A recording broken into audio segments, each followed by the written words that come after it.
All right.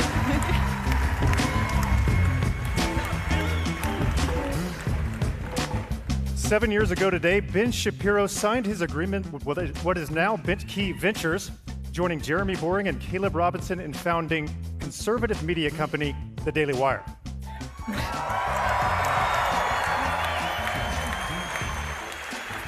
Now, 7 years later, The Daily Wire is making some major announcements. I'm Daily Wire Editor-in-Chief John Bickley with Georgia Howe. It's June 29th, and this is Morning Wire.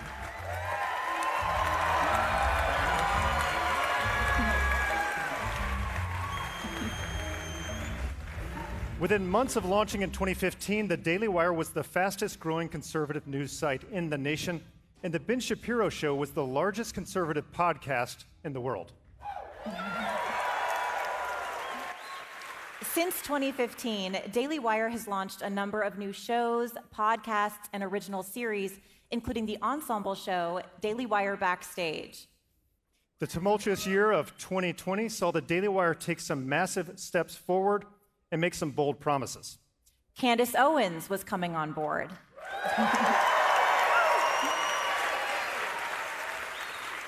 The news site would hire a team of investigative journalists. And the company would be producing original feature films. In July 2021, The Daily Wire launched a new audio podcast, which quickly climbed the charts to become this top 10 news show, Morning Wire. Harder person. Also in 2021, The Daily Wire took on the most powerful government on the planet, suing the Biden administration for attempting to force employers to force their employees to take a vaccine against their will.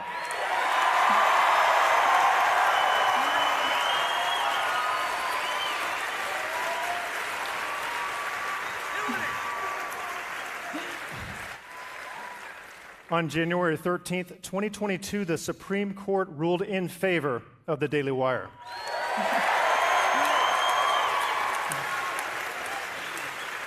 This year has been jam-packed for The Daily Wire.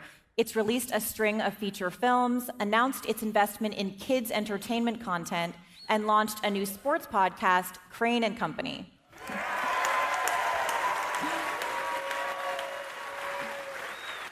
And on June 1st, The Daily Wire released what would become the most watched documentary of the year. A documentary starring Matt Walsh that asked the pressing question of the time, what is a woman?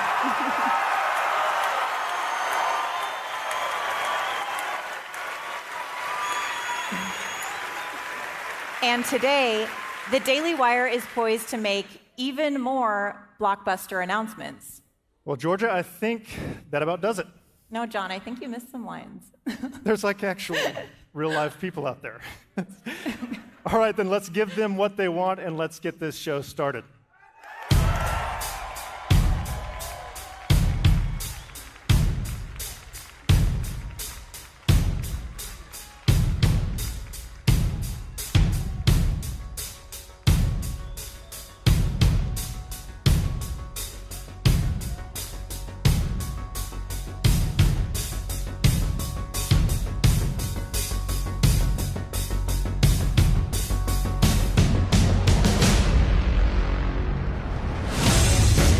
County sexual assault covered up by administrators to advance a transgender bathroom policy. It's a hot-button issue in the state's very tight governor's race. Luke Rosiak is a reporter at the Daily Wire. He broke this story. Virginia elected their first Republican governor in 11 years.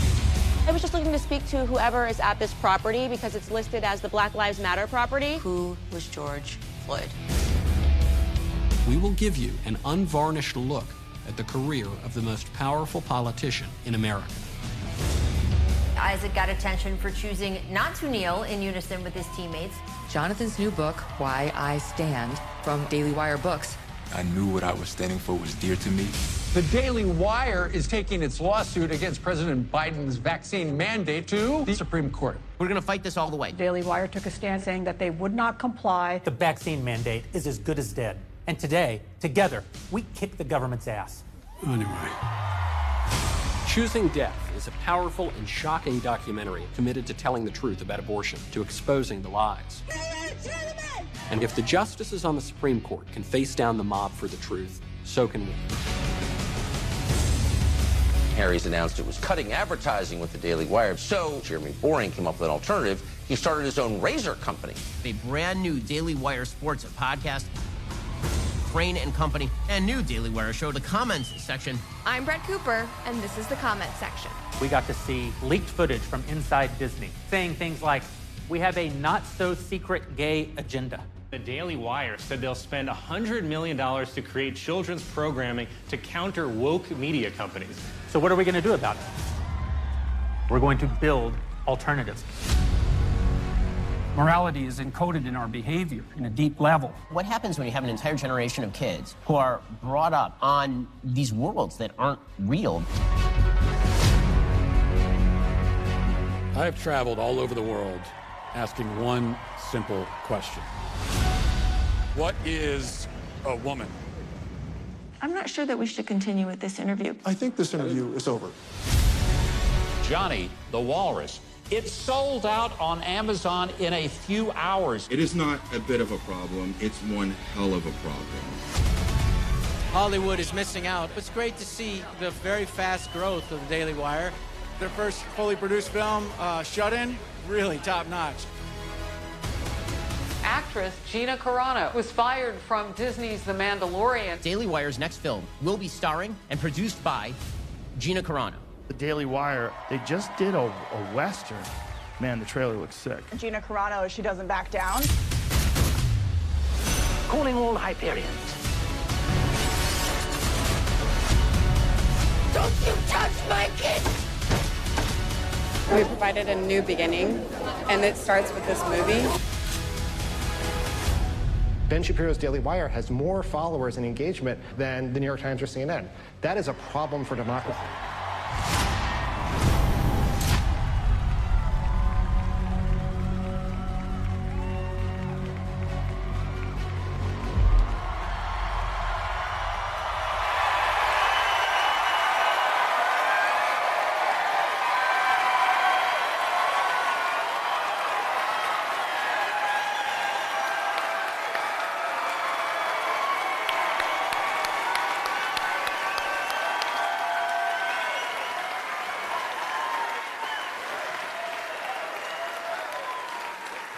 But first,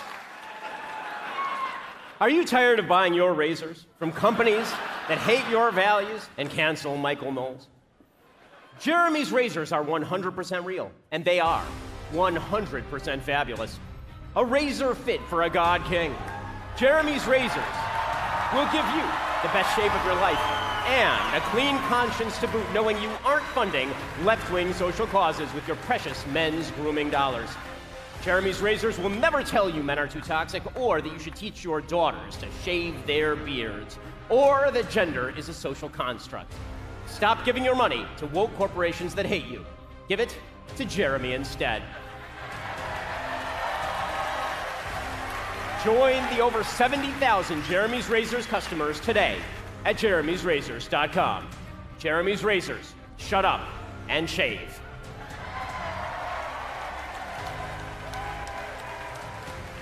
I hate this job.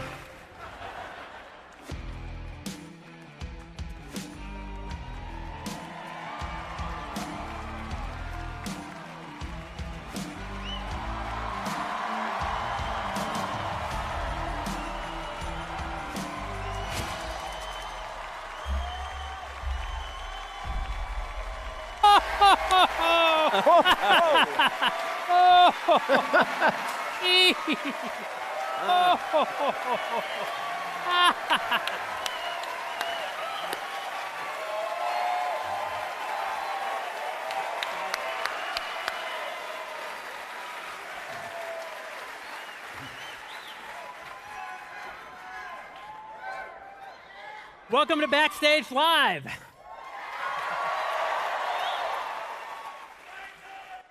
We're so happy to be back at the historic Ryman Auditorium in Nashville, Tennessee, our new hometown.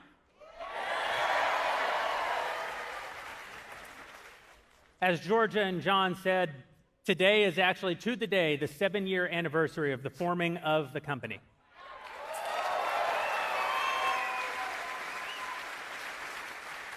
It seems like a hell of a day to celebrate, and we're glad to be celebrating it with you guys. There's so many familiar faces out there in the audience today, our family, so many of our friends, even some of our most famous superfans who, unlike normal groupies, will never have sex with us. And instead, they try to convert all of those of us who aren't already no good papists to the Roman Church. They denounce the lack of modesty in our feature films. And they get into theological arguments with us on Twitter. We picked the wrong line of work.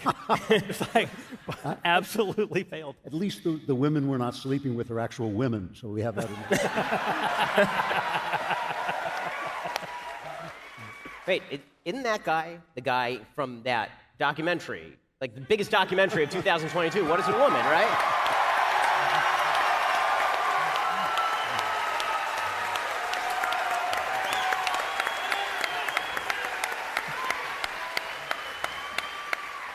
Yeah, I'm still just embarrassed. I went all the way to Africa when I could have just went to the kitchen and talked to my wife. So it's humiliating. We have so much to talk to you guys about. It's going to be a different show than the last time that we were here because since it's our 7-year anniversary, we feel like we need to have some special guests and we feel like we need to make some special announcements. And that's exactly what we're going to do during the second half of the show. But to kick it off, of course, we have to talk about the only story that matters in the world today. Roe v. Wade has been aborted.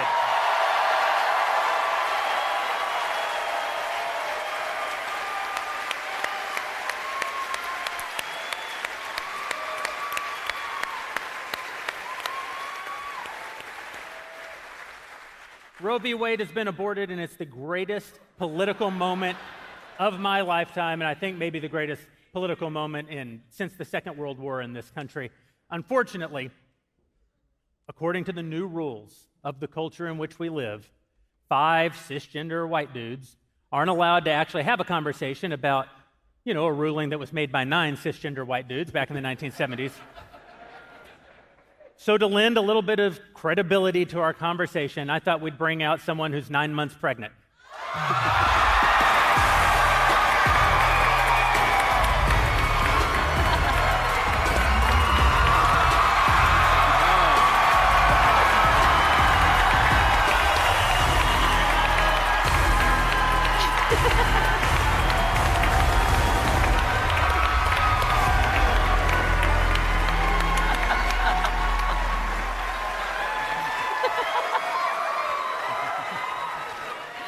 We weren't sure that Candace would be able to join us when we started selling tickets to the show because her baby is due right now. I'm so happy that I was able to make it. We were kind of like, I don't know if I'm going to be giving birth. Maybe I'll give birth on stage, but I'm definitely not missing it.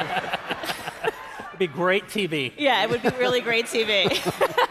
Can I just say, you've almost moved me literally off the edge of the stage. Candace, I feel a little offended by that.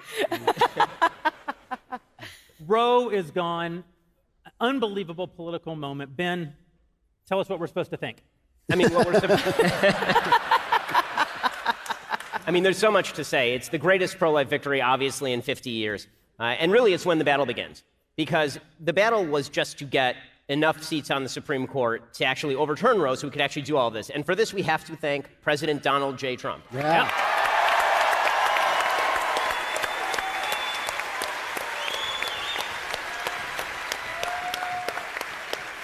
Listen, I had real doubts about President Trump when he was candidate Trump. The minute he selected Justice Gorsuch, on air, I put a MAGA hat on.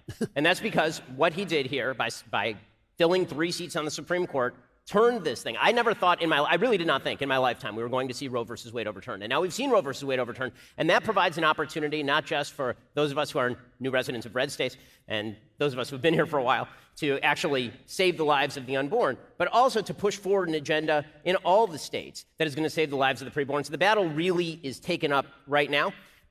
One more thought on this, and then I want to get everybody else in. But I think that what's amazing is to watch the media propagandize on behalf of abortion and really demonstrate full-fledged their moral colors. Because for them, abortion is a sacrament. This is not about anything except for the idea that a woman cannot be a woman unless she has the capacity to kill her preborn child. And I do not think most Americans think that way. I think the left thinks that this is going to be a culture war moment that is going to cut in their favor, that Roe versus Wade, people didn't want it overturned. People wanted the right to abortion across the board. And so they're pushing as hard as they can right now, and it's really ugly. Their arguments are really morally ugly, and I think most Americans can see that. And just like they have with every other issue in the culture, I think that they are sowing the seeds of their own destruction right now. Right. Yeah. I agree. Totally agree. This win has a real political lesson for conservatives. I'm like you, Ben. I did not think that I would see Roe v. Wade overruled in my lifetime. In just the past, 2 weeks, we've gotten a defense of the Second Amendment in New York. That's right. We've gotten a defense of Christian schools. We've gotten a defense of religious liberty in high schools. We've gotten the overruling of Roe versus Wade. This is not the moment to go weak. This is not the moment to squish. We've got to push forward. We're winning in Virginia. We're winning in Florida. We're winning all over this country. Now is the moment to push full speed ahead. I mean, you hate to see the left, all down and out. Sad, isn't it? But even more, you hate for Michael to make such a great point and for people to be so happy. Yeah, it is really clarifying too, like you point out, Ben, because it's this line of distinction that's being drawn, and you've got one side that's upset that more babies are going to live, and then you've got another side that's happy that they're going to live, and also they're kind of revealing some things that they said that were total nonsense. Like, for example, we're hearing in the media all these lamentations about abortion clinics closing. Planned Parenthood clinics are closing all over the country. We're supposed to be upset about that. Of course, it's like, I couldn't be happier to see those people unemployed. But also, I thought they said that abortion was only 3% of what Planned Parenthood does. So why would Roe being overturned mean that doesn't make any sense? Well, here's one for you, Matt. I mean, as the person who has most asked the question, what is a woman? Remember that time when trans men had babies too? And then literally the minute that Roe was overturned, it turned into, this is an attack on women. I thought it was an attack on birthing people. On exactly, womb holders. Can I just say, Kamala Harris gave an interview the other day where she went on and on and on about how this was an attack on women, and it's honestly the most transphobic rant I've ever heard in the White House. I was shocked by it. So, Candace, I know you were still trying to decide whether or not to bring your child to term. Yeah. It is funny because it was surreal to hear the arguments that they were making when you're actually getting prepared to give birth. Like, it became super surreal to hear them saying, it's not a life, it's not a life. And at that moment, I think what it really demonstrated was that in America, we're not debating abortion. We've never been debating abortion. When it first got started, we were debating eugenicism because Margaret Sanger was a eugenicist, and you can look plenty into her history. There's no doubt that what they really set out to do at Planned Parenthood was to get rid of the undesirables in society. But now we've kind of fast-forwarded, and we're talking about child sacrifice. And it's really interesting because when I talk to my husband about this, because obviously he's English, but when we have these discussions, he's so shocked at American women, right? These women that are screaming outside of the Supreme Court house, and they're pregnant, and they say, still not a baby. I feel my child's kicking every second of the day, right? It's bizarre to me to hear them say, this is not a life, and this is something that should be ripped out of your womb up until 9 months, if That's you right. want that. So there's something much more demonic, much more satanic going on, and the good news is that it does contribute to our side, because the pendulum has swung so far left, people are going, listen, I used to be pro-choice, but I cannot support what you guys are talking about. And so I think that's what we're seeing in America, is that the left has gone so crazy that we're gaining a bunch of wins. Yeah. To me, I have to say, I know there are fights ahead and arguments ahead, and I know there's going to still be abortion in this country.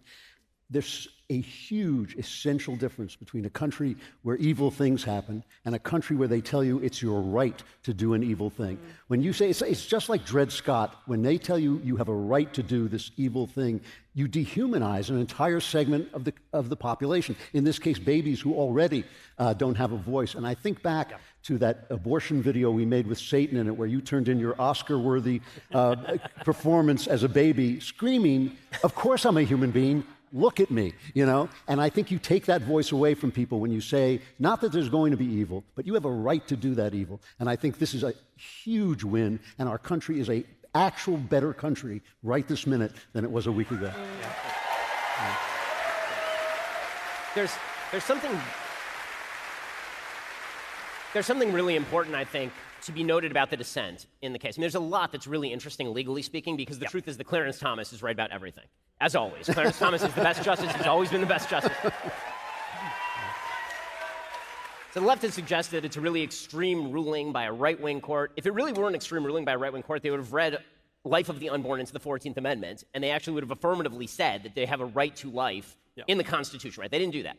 The dissent, however, is what I really focused in on, because when I was growing up in the 90s, right, not all that long ago, the line from the Democrats was safe, legal, and rare. That was the line. It didn't make any logical sense that you'd want it to be safe, legal, and rare, because if the idea is that it's okay, then why would you want it to be rare? But the argument was sort of emotionally resonant. It's like, oh, we don't like abortion, but people have to have them, right? That actually had some level of baseline emotional resonance for a lot of Americans. Now Democrats have fallen into the shout your abortion movement, celebrate your abortion. It's a sacrament. It's something good. It's an active good to do abortion. And not just that. If you look at the actual opinion in Roe versus Wade, Roe versus Wade is written on the basis of a phantom right to privacy, right? They pick it up from Griswold, and then they move it forward through a bunch of other cases, and they get to Roe, and they say there's a right to privacy that is an emanation from a penumbra. But the argument is, this is a private thing that I'm doing with my own body. The argument of the dissent in Dobbs says that it's not about privacy. It says it's about women's equality. It says women cannot achieve equality without killing their babies. And what they mean by this is that women cannot be as wildly sexually free and promiscuous and individualistic about their sex lives as they want to be if biology is allowed to take its course. And this is how they talk about pregnancy now, right? The way they talk about pregnancy is they treat it as an imposition. Pregnancy is an active bad. They have doctors on TV to tell you that pregnancy is less safe than abortion, which is an argument for sterilization. I mean, that really is what it is. They make an argument. They'll talk about how, you know, pregnancy is some sort of, you're forcing a woman to bear a child. Forcing a woman, no, that's called biology that's forcing a woman to bear a child. Nobody's forcing you to do that. That is the natural superpower of a woman. And what they are saying is that the only way that women can be equal to men is you take away their superpower and you turn them into physically weaker men, and suddenly this will be the best way for a woman to live. That is such a mistake for them. Women don't feel this way. Men don't feel this way. No society can be built on this. And if this is the way the left wants to go, the language of the dissent, they're going to lose from here till the end of time. And I just want to, I want to add to that, because I used to be pro-choice.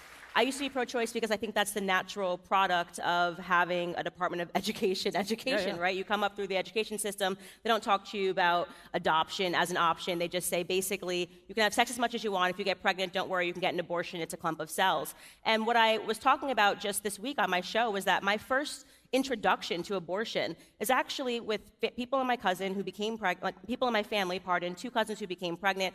Both of them were peer pressured to get abortions. There's this whole depiction in the media, like women are marching into these clinics and they're super happy and it's my body and my choice. It's a lie. I know 6 women that have gotten abortions. Each one of them were pressured, whether it was by family members, whether it was from boyfriends. I know one where the man became literally domestically violent and said, "You are going to abort this child. I'm not ready to have a kid."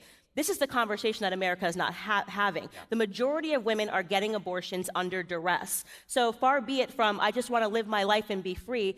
And even the women that don't do it under duress, they come out the other side and they're not the same. They have an extreme amount of regret, and we're never having those conversations. The arguments are so dishonest in the media. I love the idea.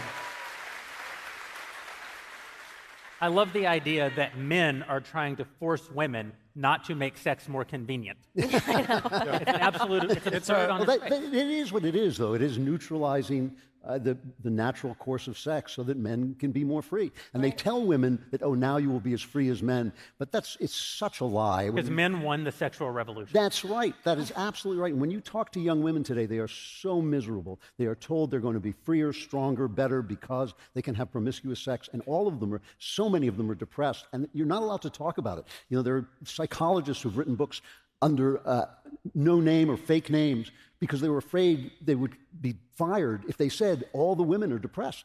Why could this possibly be? All this wonderful feminism, the women are depressed. This is why. I mean, they have taken away from them exactly who they are, and now they're telling us, as Matt has documented, they're telling us that they are nobody, they're nothing. Did you see this article in Business Insider? Yes. So Business Insider was reporting, they said, terrible, terrible news. As a result of the Dobbs decision, Zoomers are having less promiscuous sex. This is really bad. They're thinking about sex more. They're deciding if they like the person they're having sex with. They're maybe being a little reticent. This is horrible, horrible news. You are seeing a downstream cultural effect of this political judicial What about the sex decision. strike? The sex guys? strike. They're going What about the sex strike? And this, you know, it's really amazing because the left talked about the Me Too movement for how many years? Time's up. They talked about a rape culture, not incidents of rape, but a rape culture that is pervasive.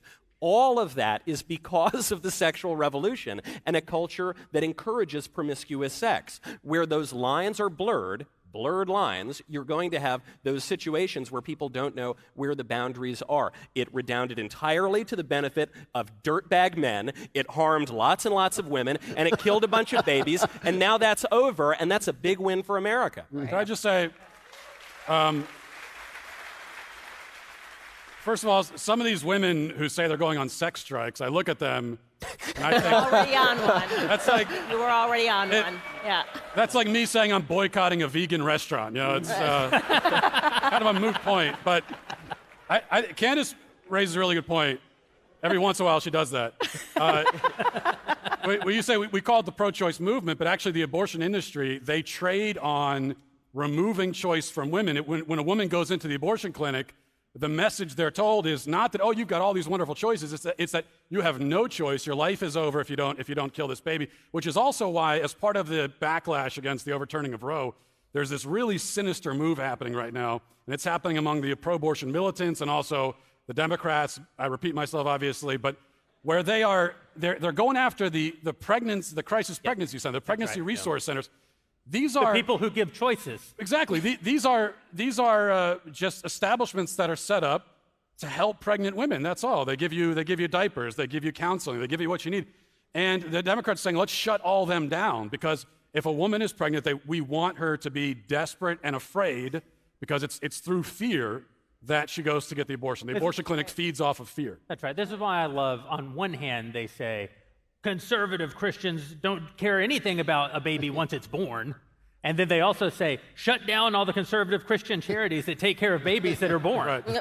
Well, this is the thing. They exist in an extraordinary echo chamber. They've been in it so long, and it's been created by Roe, because Roe has given them the ability to say whatever they want without any sort of actual political consequence. And now Roe is gone, and people are going to start taking their arguments a lot more seriously. And because they're in this bizarre echo chamber, they make arguments that they don't even seem to hear. There's a Washington Post article a couple of weeks ago, right after the overturning of Roe, or a week ago. And it was about this woman who was in Texas, and she had twins. And the entire article was about how, because Texas had a law that was passed last year that essentially banned abortion, that because of this, she had the babies. And the entire article was supposed to be lamenting that she had the babies. But what it posited was the opening picture is a picture of her with these two beautiful twins. And then in the article, it says things like, well, she thought a lot about if she hadn't had these babies, she could have gone to Hawaii and swam with the dolphins.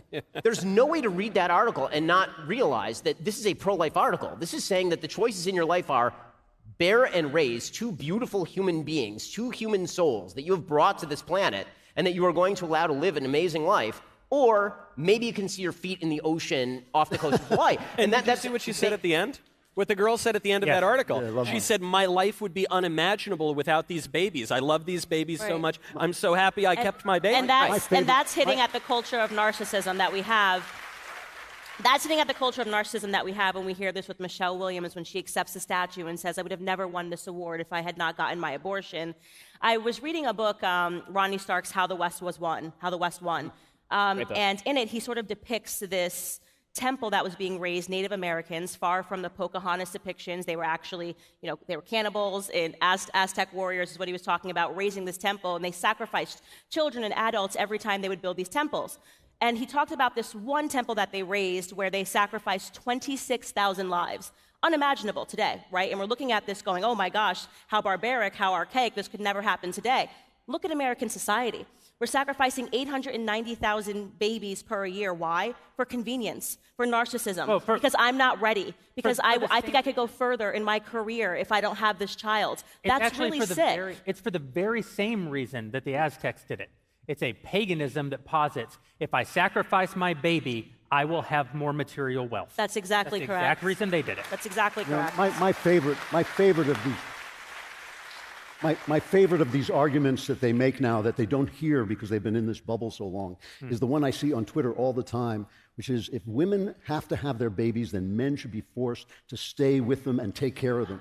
You think your terms are acceptable, right? Yeah. I think this was probably the biggest takeaway from this whole term in the Supreme Court is that I think conservatives generally understand where the libs are coming from. Yep. We make fun of them, but I think we basically got what they want. They have no idea what we believe. When they said that line, there was another one. They said, well, yeah, we'll see if you like the Second Amendment when black men get guns. So black rifles, black guns, they're all good in my book, baby. Let's bring them all on. It's great. We totally, all of these... Their entire account's devoted to just saying this, right? They don't understand our opinion so much that literally every day they will bring out a new opinion like, well, if the right truly believes X and they have to believe Y, I'll be like, right, that's been our agenda the entire time. Like after that decision came down with Coach Joseph Kennedy, who's now allowed to pray on the 50-yard line, right? That's right.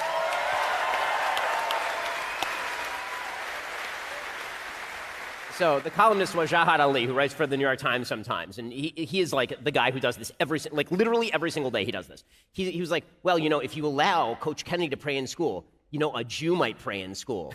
And everybody's like, what? And? Like, this is not, like, okay. On the abortion one, their favorite one is, well, if you are going to say that life begins in conception, then men should actually start paying for the babies from the point of conception. You should have paternity from the point of conception. And we're like, yes, this is called marriage, right? You were supposed to be paying before the baby was even created.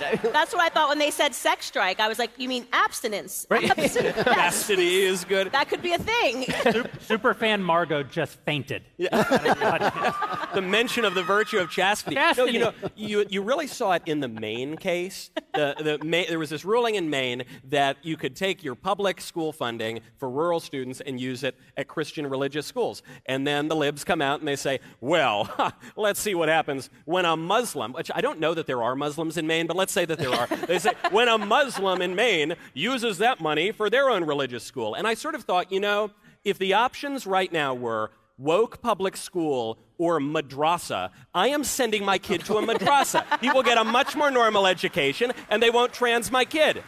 Yeah, I mean,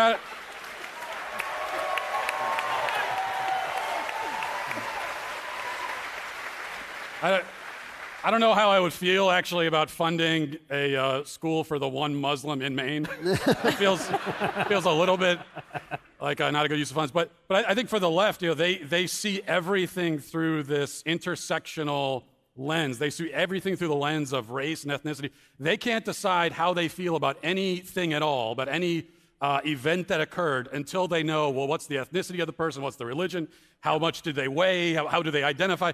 And they just can't conceive of the fact that we really don't look at it that way. We just simply don't. We actually have these things called principles, and we try to abide by them. Oh man, it leads them to such unbelievable box canyons. My favorite is on abortion, where you'll see them say things like Ayanna Pressley said this today, the Democratic congresswoman from Massachusetts. She said today, the real problem with banning abortion is it's going to disproportionately harm LGBTQ people. And I thought to myself, I'm going to need a chart on this one.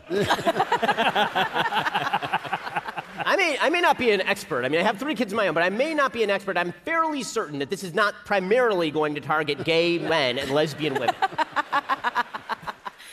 Amy Schumer, same thing. She came out and gave a statement about this is exactly what the slaveholders wanted. And I was like, I would like a further explanation as to what you are talking about when you make that statement, because there was no abortion happening when we had slaves. Yeah, what are they saying? And on the slave thing, too, this is why when pro-aborts talk, it's always opposite day. Everything they say, it's like the opposite of the truth.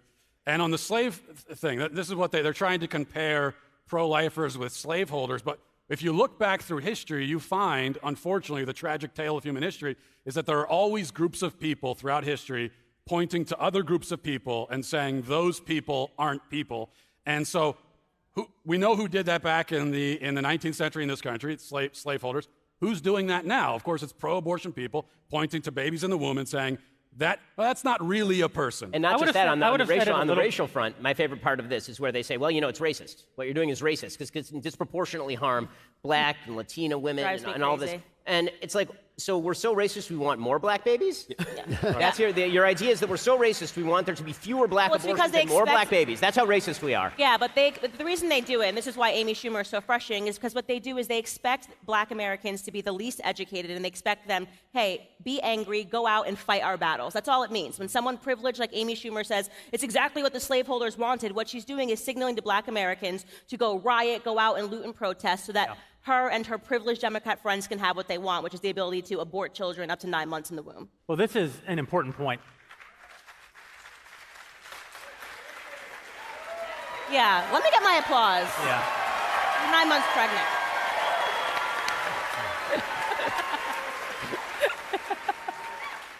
The racism of the left always comes out in these moments. Mm-hmm. They actually want there to be fewer black children. That's what Planned Parenthood was probably about from the very beginning. And if you read the things that they say about Clarence Thomas, the things that white liberals feel privileged to be able to say about a black man when he happens to disagree with them is the great evidence of the lie of, conservative racism. Did you see what Hillary said about Clarence Thomas? So Hillary came out and she said, I went to law school with Clarence Thomas, and he is resentful and filled with grievance, and it's like, is there like a mirror in a 300-mile vicinity? Hot? Like anywhere. Kettle? A reflective surface of any kind, water, glass, and it's night, like something that will reflect back at you what you are saying right now. But it's amazing that Hillary Clinton gets to say basically angry black man. That's right. As much as she wants, and that's totally fine. And that was after he became a sexually charged black man. They've been doing this to him. And they actually have a theory now. Their theory is that a black person becomes white by disagreeing with them. They actually say this. Essentially, he has adopted white values, and he's therefore white. And you know why they're especially angry, though, that we're winning on abortion right now? The dirty little secret is no one actually cares about abortion. We care about abortion. We pro-lifers really care. The radical, crazy, shrieking, crazy hair color ladies, they care about abortion.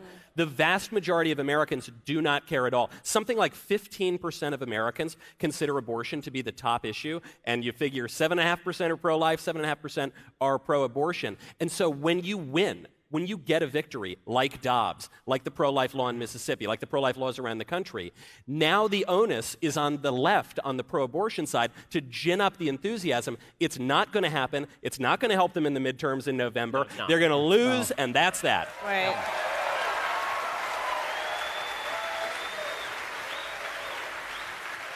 I think there's one of the really important points to make here, and this is we know the left, one thing they're very good at is defining the terms of debate and giving us all terms that we're supposed to use. And so this term of reproductive, it's a matter of reproductive rights.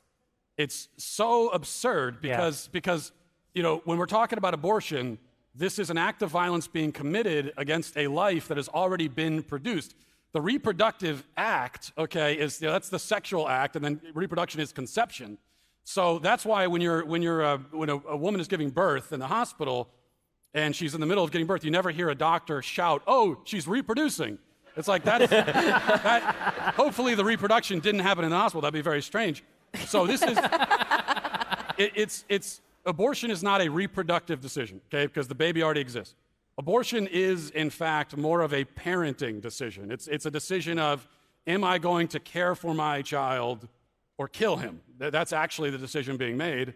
And when you lay it out that way, I think it kind of puts a good different face on it. It really is all about whether the child is a human being. And even in the dissent, the Kagan dissent, they talk about the competition of rights, the mother's rights versus the baby's rights.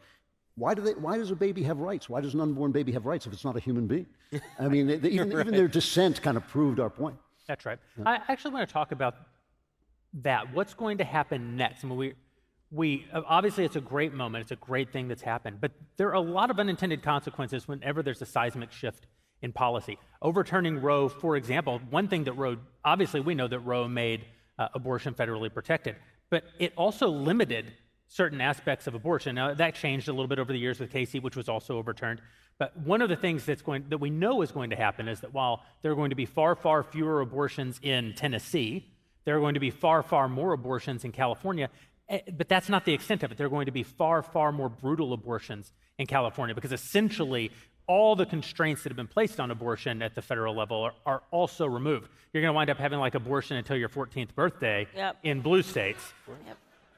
This is also going to make abortion now a legislative issue, which it hasn't been in my lifetime, which means that now it's a matter of not just like something we talk about every 4 years during presidential cycles, but something you're going to be thinking about during state representative elections, during federal representative elections. What can come of this other than, I mean, we're celebrating, it's a great day for the country, but what are the things that can actually come of this? Well, I think there are two things. I think there are two things that could come of it. One is what I'm hoping for and what I actually foresee, which is moral federalism, which means that we are going to form communities in our states. We're going to become a patchwork of states, which is what we were meant to be. Madison knew that only a patchwork of states could survive as a republic, and a gigantic republic would descend into authoritarianism. That's what the left is trying to get. That's why they don't want the guns with which we defend our states' rights. So that's the good version of it. The good version of it is we all move into the states we want to live in. We become experiments in democracy, and the ones that succeed win. The bad version is we all start killing one another, and we have a civil war. I actually don't agree. I don't fully agree with that because this is what I hear from conservatives saying that, well, this is a states' rights issue and the best thing is that we leave it to the states. And I think that obviously Roe was decided correctly. So for the time being, that means you send it back to the states. But I don't believe, in fact, that California has the right to kill babies. I don't think that that's a right that exists. I don't think that people have... I don't think that right exists. So what I would like to see is that, in fact, this goes back to being a federal issue and that we go to those states and we say you're not allowed to kill babies. And there are a few different ways to do that. One would be through a personhood amendment, which we shouldn't need, but we do, to just affirm you have a constitutional right to life. I think that has to be, personhood amendment needs to be the next step. And every win that conservatives are experiencing right now will be short-lived if we don't take back over the education system, because that's how we got here in the first place. And speaking to that point, I think everybody knows by now, but my idol is obviously Thomas Sowell. I love him. And he wrote a book called Inside the American Education System, and he spells out, Planned Parenthood's push in the 70s. There was this lie, this propaganda that was created that teenagers were all just having sex, when in fact they weren't. The majority of teenagers in America were graduating with their virginity. And then Planned Parenthood got into the classroom, and they started saying, okay, actually your parents know what they're talking about. This is a different generation. Sex is okay. And that's how we've arrived at where we are today, because we've allowed these institutions to get into our classroom and to poison the minds of our youth. That's how you end up with these shrieking women, that really can have, the ability, if you saw that photo, of a woman that was 8 months pregnant saying, this is still not a baby, still not a life. That's scary stuff. And I really do believe that the shift that has to happen, I'm always kind of screaming at parents to get involved as much as you can on the local level and understand that that's where the real battles are taking place. So. Yeah. I actually think that the pro-life movement has actually a very serious upper hand here. And I think the reason we have an upper hand is because for 50 years, the Democrats didn't have to come up with any arguments to support why they love abortion so much. Whereas people on the right, we actually had to make the arguments to individual women as to why abortion is wrong and bad.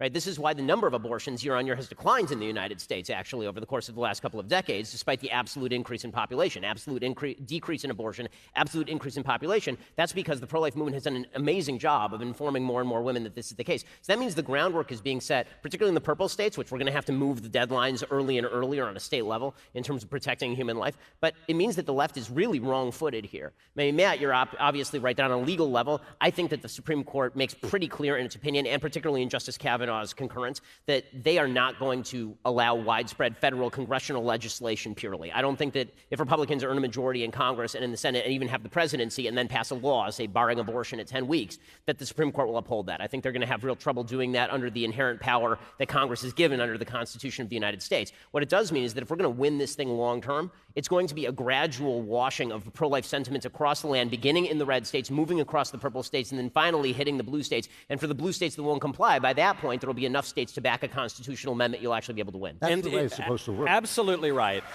Yeah. It gets to this question. It's a virtue that conservatives are generally better at, but we sometimes forget. Prudence. You need to be prudent with the way you go about this. To your point, Matt, of course it's the case. No one has a right to commit murder. It's wrong to commit murder, not just because I think so, but just because it is objectively. And the law, understood in that way, is not something that I invent out of my unfettered reason. It's actually something I perceive from objective reality, and then we apply it throughout our country. So that's absolutely right. To your point, Ben, the opinions are, especially Kavanaugh, are very, very clear. We're not touching this. We don't want to deal with it. We're not going to even go so far as Clarence Thomas, whose concurrence was absolutely awesome, but he was the only guy that signed on to it. So they're not going to do that. There is this question of prudence. There's more than one way to skin a cat. And I bet you, I'm just putting on my Nostradamus, I'm reading the future, kind of predicting things, and I would imagine that Justice Alito 100% agrees with what Thomas wrote in his concurrence. I suspect there was a prudential judgment. We need to protect this decision now. Get rid of Roe, get rid of Casey, prudentially send it back to the states, and then fight that battle. This isn't the end of the pro-life movement. Frankly, this is the beginning of a whole new stage of the pro-life movement. But this is the way the country is actually supposed to work.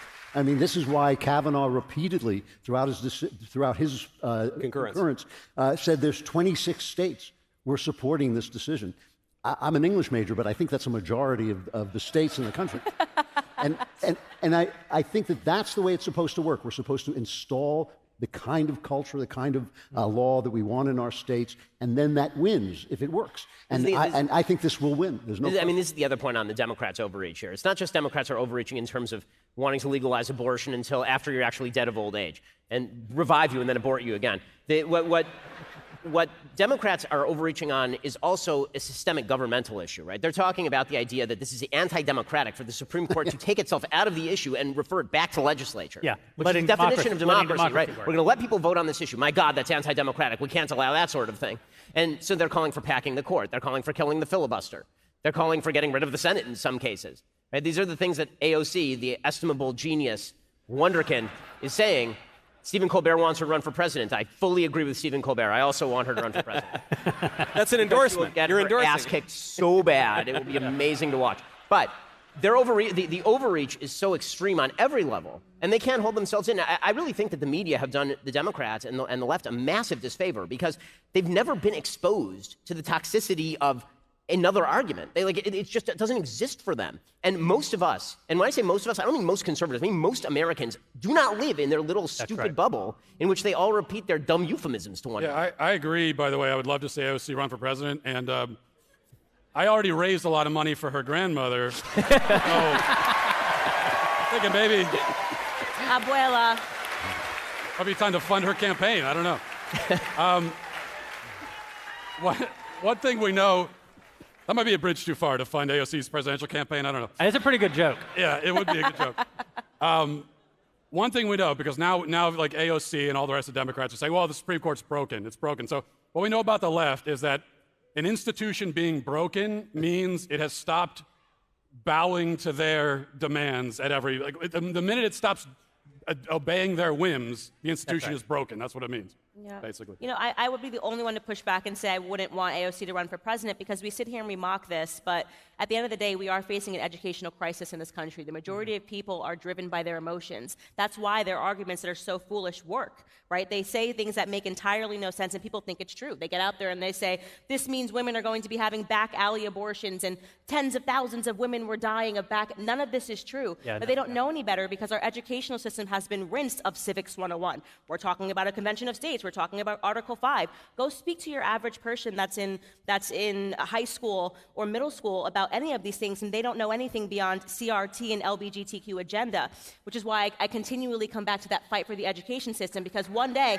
AOC will be able to run And people will be stupid enough, right, to go, oh, well, she's saying everything can be free. Yeah, I agree with you, Candace. I think she's the most dangerous politician in the country. And even though the idea of her running for president is funny, it's funny that makes me choke, because I think, I could just see God punishing us by letting her win, I mean, and she is the poster child for ignorance. I have she's not a stupid woman. She's not a stupid woman, but she is the picture next to ignoramus in the dictionary, Yeah. You mentioned the average student that doesn't know anything.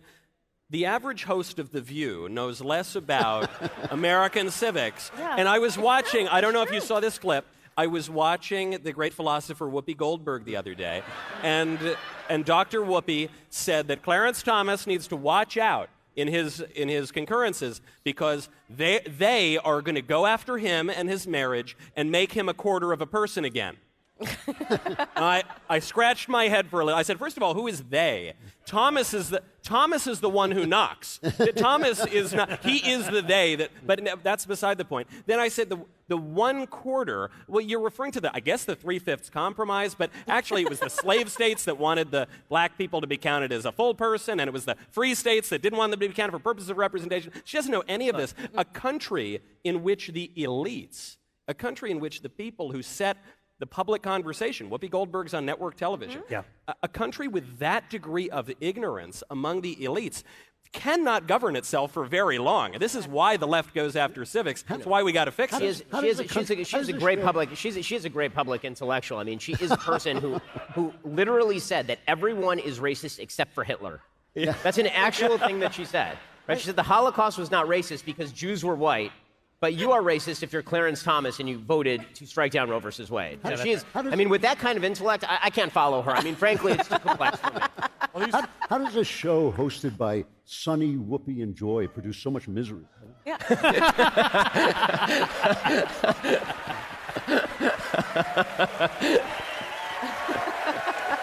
Fair. To a point Ben made earlier, I mean, these people you find on every issue, they exist in this bubble and they've never had their views challenged at all. They've never encountered anyone really who's willing to be skeptical about their views. That makes them weak. That makes them beatable. And that's something that I discovered while filming my Smash documentary, What is a Woman? So. Go to whatiswoman.com and stream it. I got to say, Matt, as a professional in transitioning from content into an ad, that was beautiful. I bow to you, my friend. That was incredible. Yeah. Beautiful. Thank you. When I was in high school, I had on my voicemail, I would always say, "This is Jeremy Boring, actor, director, and shameless self-promoter." I had nothing on you. Absolutely nothing. I do want to say, What is a Woman? Obviously, we're so thrilled. The most watched documentary, I think the most important documentary of 2022, and 2023. 2024. 2025. 25. We don't talk enough about how important it is.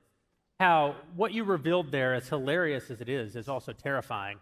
And how you actually asked a question that you are essentially not allowed to ask in polite society because the left has determined that there is absolutely no answer. And one thing that I think a lot of the people here would probably like to hear is just your journey as you went through that, how that came to be both from the idea and then also how you were able to see it through. And what I'm the most interested in is what kind of ice-cold blood runs through your veins that allowed you to sit in those interviews for 45 minutes. Can you also answer how raw kidney goat tastes? How raw it is. First of all, I actually wasn't trying to derail the whole conversation and talk about me, but I'm happy to.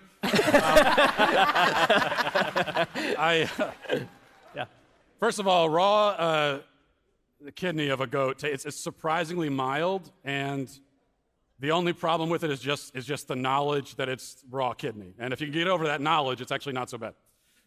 As for the rest of it, this was something that occurred to me years ago, that the entire gender ideology house of cards comes collapsing down under the weight of one simple question, which is, what is a woman? And the only thing that I didn't really realize, and that kind of surprised me, well, a few things surprised me filming the documentary. One of them was just that actually these people can't answer any question at all. It's not just what is a woman. we had all this planned out before we sat down with the interviews. We went over the questions, and we had them kind of layered, like we're going to ask this question and kind of build until we get to the really hard ones, like what is a woman? And so I thought that things would stay pretty cordial until we got to the really hard questions. And what I found is that the moment I asked one question that was actually a question and not just a setup for them to launch into a spiel, everything fell apart. They became very defensive and evasive. And well, there was that one professor who became very offended when you used the word truth. Yeah. So why are you asking? And the great. That's a good impression. The great thing about that interview is that everything started to fall sideways when I asked him the difference between sex and gender, and that's when things started to get a little hostile. You mean his area of expertise? Right, his area of expertise. And also, that's a question that we emailed him ahead of time, and he knew we were going to ask it. And then when I asked it, he said, "Why are you asking me that question? What's going on?" It's pretty remarkable. Unbelievable. I love it because, in many ways, the documentary is the culmination of the work we've been doing at the Daily Wire for the last 7 years. Ben mentioned, as we were walking down from the backstage to get ready to take our places tonight, he said, the production value of the things that we're doing has come up so much from the days when we were sitting in the converted garage pool house in my backyard shooting the Andrew Klavan show. We barely had budget enough we could barely afford the black sheets that we hung over the windows, And now we're producing feature documentaries, we're producing feature films, we're actually competing in culture. Now, we're just beginning to compete in culture, right? We're hardly Disney. They have a 100-year head start on us and about several $100 billion. But we're finally making inroads into the culture, and that's a space that conservatives just have not occupied at all in living memory. Yeah,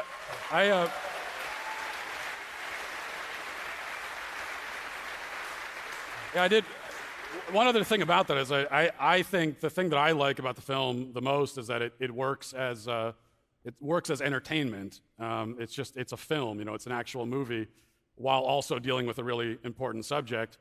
And for that, none of the credit for that goes to me, because the people behind the camera, Justin Folk, our director, Dallas, the producer who worked on it, Jeremy also. That's all their work, making it into a piece of entertainment. And they had to pull me back many times filming it, because after we did the first interview and I had to sit there listening to these maniacs just talk to me, and I couldn't yell at them, and I kept wanting to say, "No, guys, let's do this differently. I want to just go in there and scream at them.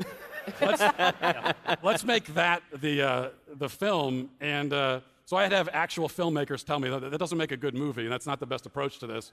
So I think we ended up with the right approach. But you know what? It's one of the amazing things about the documentary that really goes to sort of a broader cultural point. What the documentary is you being extraordinarily polite and asking a very simple question.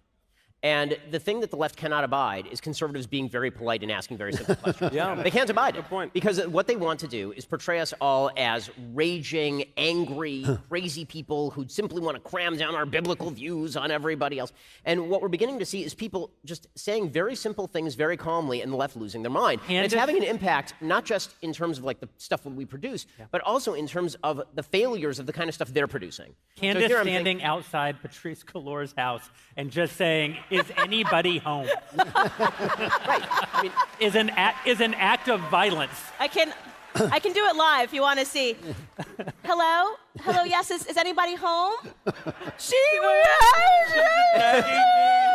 But she brought her baby. The baby's attacking me too. It's like, what? It was truly bizarro land. I actually could not have been nicer. I couldn't have done it. I could not have been more polite. That was the most polite Candace Owens has ever been in her entire life, right there, outside of her house. But it's this attitude that I think people have finally started to say, you know what, me saying what I believe is moral is not impolite. Yep. So there's been this kind of generalized attitude in the conservative movement, as long as I've been alive and well before it, suggesting that to say what you think on a moral level and to say it with confidence is somehow some sort of imposition on somebody else. It's an act of violence. It's something cruel. And if somebody gets offended, it's probably because you did something that was worthy of offending them. And when people start to get up on their hind legs and say, you know what, just no. The answer is just no. Then that doesn't just have an impact in terms of the content we're putting out. It also means that when the left pushes their content, it fails. So the key example of this from the past month is the failure of Lightyear. Right? Disney puts out a film.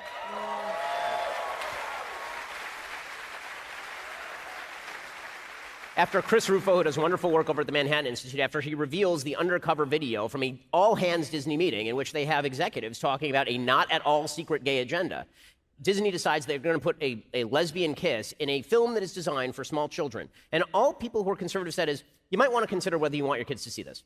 I tweeted that.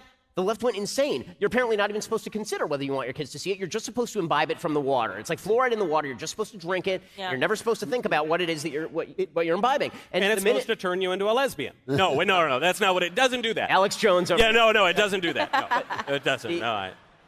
But there were a lot of people who started to think, well, you know what? Maybe it's not impolite for me to actually live out my values the way I wish to live out my values. And so Lightyear is the biggest failure Pixar has ever had, bar none. It's not close. And they never... They won't even acknowledge that it's a culture war until we fight back. They go into our schools and they say to our children, oh, you know, you can change your sex, and if your parents tell you not to, you can come to school and do it secretly. You can dress up as the other sex secretly and all this. And we go like, I don't want you to tell our kids that. It's a culture war. Why are you fighting a culture war? They started it. We're only finally firing back. And I think you're right.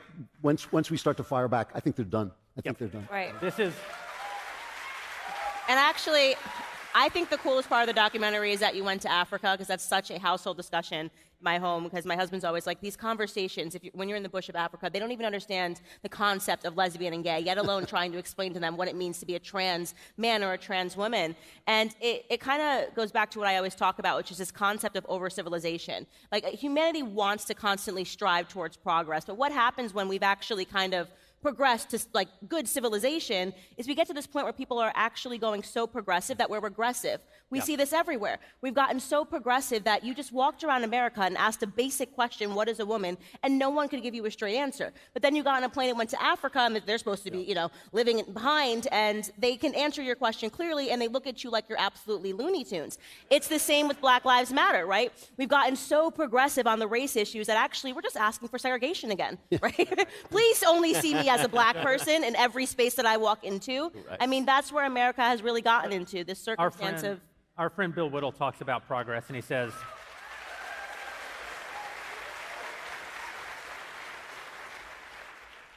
one side, the right, believes that when you're walking uphill, it's progress. The other side, the left, believes if you keep walking after the peak and start going downhill, it's still progress. The other, in Africa, this ties us back to Roe v. Wade, because there was a moment, there are so many moments in Africa that couldn't make it into the final film, but the whole thing was just spectacular. And there was one moment where I was touring the inside of one of these huts. The huts are made of cow dung. Okay, this is what they're living in. Very tiny huts, very dark. And I'm talking to a woman who's a mother, and she sleeps on a bed with her whole family on this bed made of a cowhide. And I tell her and ask her if she's happy. And the question doesn't even make any sense to her, because like, of course I'm happy. What do you mean? I have my family, I have my kids. Why would I not be happy? And then I tell her that, well, you know, where I come from in America, there are people who think that for a woman to be happy, she has to not have kids at all. And she needed to have that repeated by the translator, because she didn't understand the concept of that. And then she laughed. She thought it was funny that people would see the world that way. And that's because these are people who are just situated in their everyday lives, doing their duties, fulfilling their roles in society and in their families. Yeah. And they just they're not plagued by the same sort of questions that we are. Right. Yep. Overprivileged. We become an insane asylum. So this is the moment in which we live, a moment in which our country has progressed past the peak of the mountain, a moment in which asking someone, you know, using the word truth in a question sends them into a tailspin, a world in which the greatest cultural force of the last century, Disney, is now actively trying to destroy our civilization out from under us. That's the fight that the Daily Wire's been called to. That's what we've been doing these last 7 years. And then after the intermission, we're going to tell you what we're going to be doing for these next 7 years We think you're going to be excited about it. All of this, of course, happens because of our dailywire.com subscribers. We're so grateful to them for their subscriptions.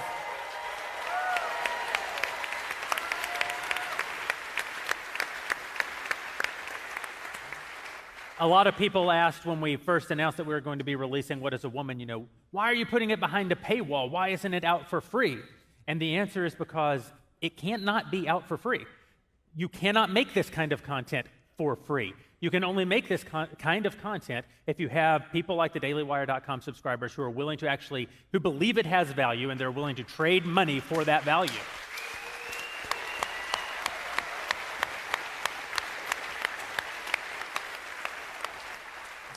That's why the Aston Martin out front is a rental.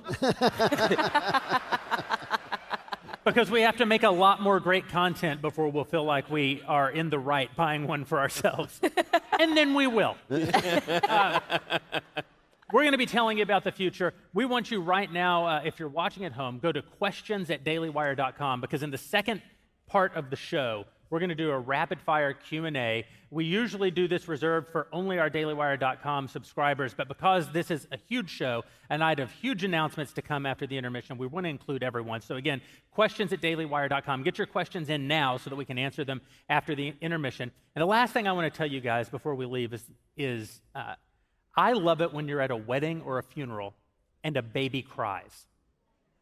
A lot of times if you're a parent and you have a young child and you're at a very solemn, a very special, a very meaningful occasion like a wedding or a funeral and your baby starts crying, you're embarrassed. You try to hush the baby. But it's actually such a beautiful act of humanity for life to continue. And we live in a moment today, thank God, for the first time in this country where we can say life is about to continue at a rate that it has not been allowed to continue in this country for a long time. You know what they say, Jeremy? You know what they say? If your community is not crying, it's dying. You want those babies out there crying. You do. Another beautiful, solemn occasion, besides weddings, besides funerals, is a dailywire.com all-access photo shoot. 100%. And while we were backstage, 300 of you who are here tonight paid the upcharge to get to shake hands with the God King and get a picture and shake hands with Ben Shapiro and see if he was really 5'9". I am. And so I'm taking a picture and I look over and out of the corner of my eye, I see one of the most ridiculous, ludicrous acts ever committed by a man, and yet one of the most beautiful, when Sergio proposed to Kayla right in front of Ben Shapiro. This happened 30 minutes before the show. I think we hey, Sergio, Kayla, where are you guys at? Where are they? That's so cute. They're pointing over there. There they are. There they are. Right there. Here's the video. Oh my gosh, that's so great. It's gonna be good.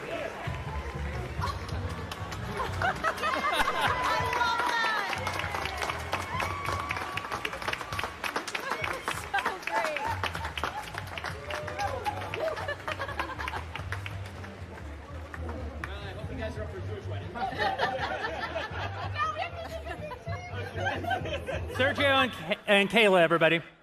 All right. And that is so sweet. We want to see your hands. We want you to leave a little room for the Holy Spirit. We want you to stay right where we can see you until the big day, and then we want you to get busy making as many little Sergios and little Kaylas as is humanly possible. As the angel of love who brought this beautiful couple together, frankly, I can't think of a public figure more fitted to watch a wedding proposal, given my deep wellsprings of emotion, something I'm known for. And watching this, my heart grew 3 sizes that day. Congratulations. Mazal tov.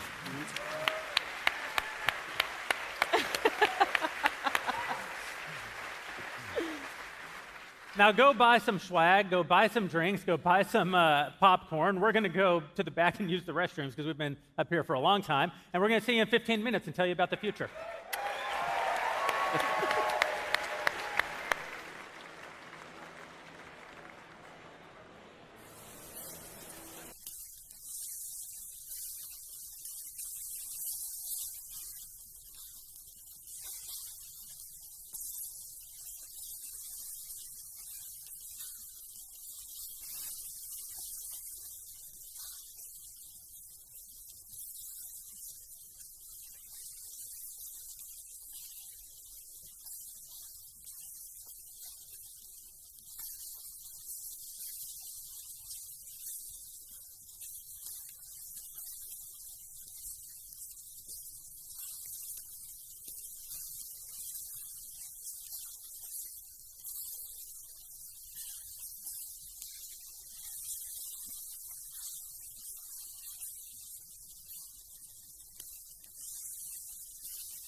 Welcome back to the comments section. I'm Brett Cooper.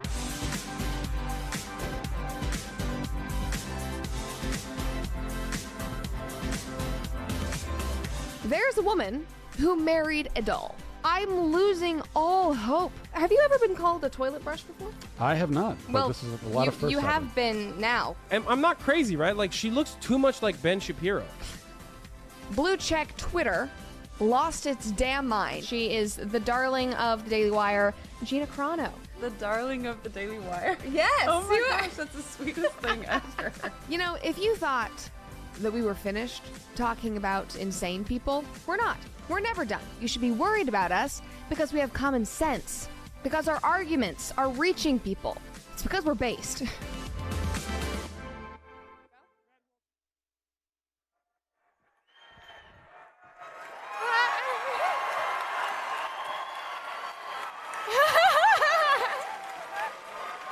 Hi, everybody. Welcome back to the comment section. I'm Brett Cooper. Hi. So, we launched the comment section less than 4 months ago, and right now we are approaching 700,000 subscribers. And we just passed 200 million total video views. So thank you.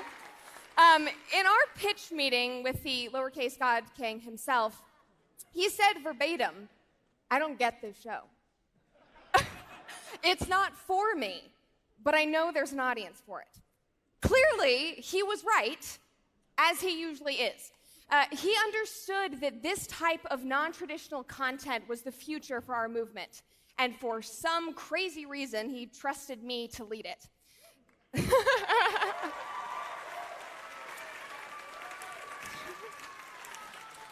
Through the comment section, I am able to fill a void for people searching for a laid-back, common-sense perspective without the perverted values that are corrupting our society, to put it mildly. I actually had a comment that came up on one of my videos the other day that I wanted to share with you that I feel like highlights this well. A man said, "I'm a liberal, but honestly, listening to some of your viewpoints has started to change my mind. I was pro-choice." There we go. "I was pro-choice, but I am moving to be moderately pro-life," which I think is pretty cool. You see, the mainstream media has a very certain way that they portray reality in order to further their narratives. And it's usually not honest. Shocking.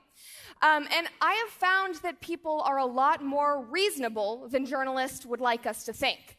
People are waking up. And I see this in comments, but I also see this in my subscriber base, which, shockingly, is made up largely of disgruntled liberals and political moderates. They are craving content that is unafraid to stray from the popular prescribed narrative, content that is in search of the truth. Therefore, I am so proud and I am so grateful to be backed by a company that takes risks and that is in the fight.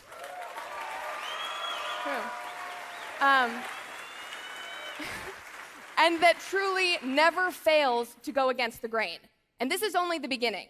So to talk more about how the Daily Wire is taking ownership of the future, I am so honored to introduce Daily Wire God King and co-CEO, Jeremy Boring.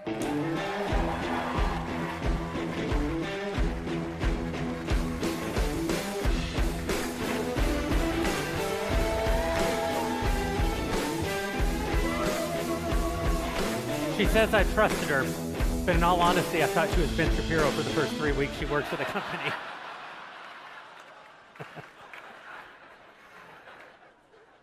You know, it's hard to actually put into words just how successful Brett's show is. 200 million views in 4 months.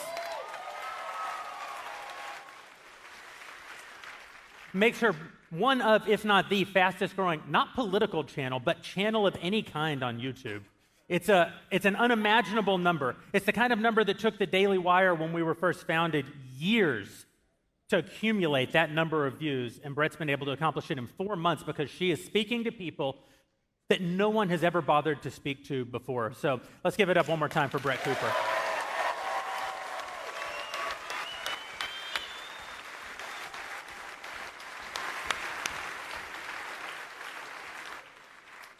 As we've said a few times tonight, by happy coincidence, we're hosting this wonderful live broadcast on the, to the day, 7-year anniversary of Ben signing his employment agreement and founding the company.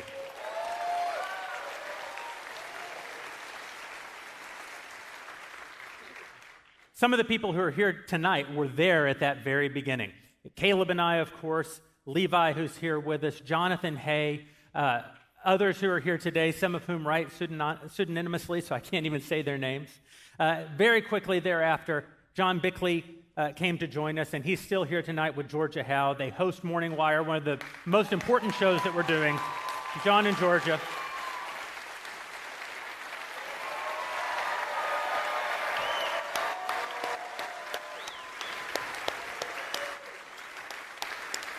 We launched Morning Wire because we knew that it's not enough to comment on the news. The left actually originates all of the news. They originate all of the journalism, and they speak to a group of people that conservatives are not great at speaking to, and that's women. Women listen to shows put out by the New York Times. They listen to shows put out by NPR. They listen to shows that purport to be very straight. It's not that they don't have commentary. They're commentary from top to bottom, but they hide their commentary behind this veneer of objectivity. And that veneer of objectivity is one of their great weapons. It's one of the most manipulative tactics that they have. And we thought, there are people who want to hear the news. They want to hear the news with very little bias, and what bias is there, they want you to own. And one of the things that we're very proud of with Morning Wire and with the Daily Wire more broadly, we own our biases. You know where we stand.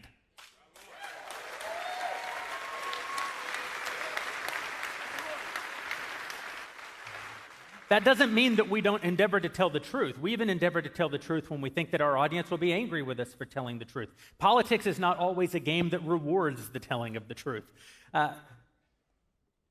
But telling the truth doesn't mean that we're completely objective. We are not completely objective. We have a point of view. We are fighting for that point of view. We're fighting for that point of view because we believe that it's the last best hope for mankind short of God himself.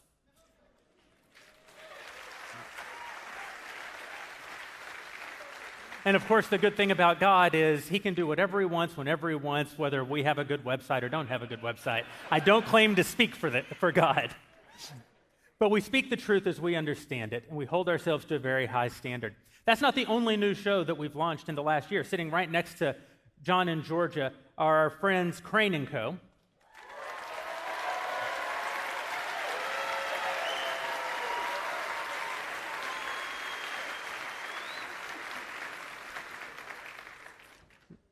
These guys have brought such enormous energy to the Daily Wire, and yet again, why did we move into this space? It's because we wanted to compete for an audience that we don't think conservatives have historically done a very good job communicating with, and that, of course, is sports fans. Now, when I say conservatives haven't done a good job speaking to sports fans, that's not entirely true. Until about 7 minutes ago, only conservatives spoke to sports fans. But like every other institution in our culture, the left has permeated. The left has taken over. The left has driven out all dissenting voices. And we know that now it's actually incredibly challenging to even enjoy sports because essentially we're told every day we're not welcome. And Crane & Co. is challenging that. They're saying you have a right to sports. Sports are an important part of how a culture forms, and they cannot drive us out of that space. So thank you, guys.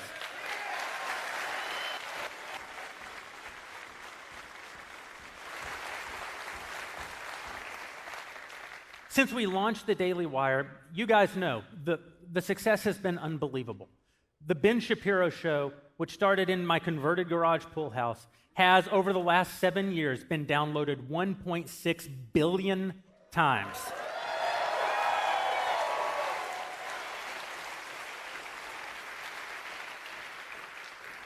The Daily Wire itself, the website, has received 7 billion page views.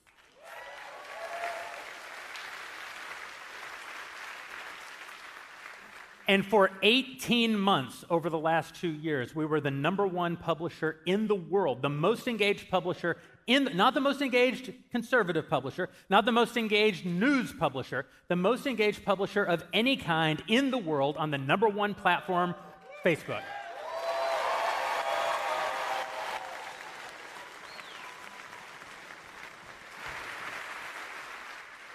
Not to keep coming back to God, but sometimes I shudder to think about all the human productivity that's been wasted on reading our website and what he'll have to say about it one of these days. All of that, of course, was by design. When Ben and I were doing a progenitor company to this, we were working together on a project, and we had an idea. And the idea was twofold. One, it's not enough to criticize culture. Conservatives have to create culture. And two, if you build it, they will come, is the greatest lie of the 20th century.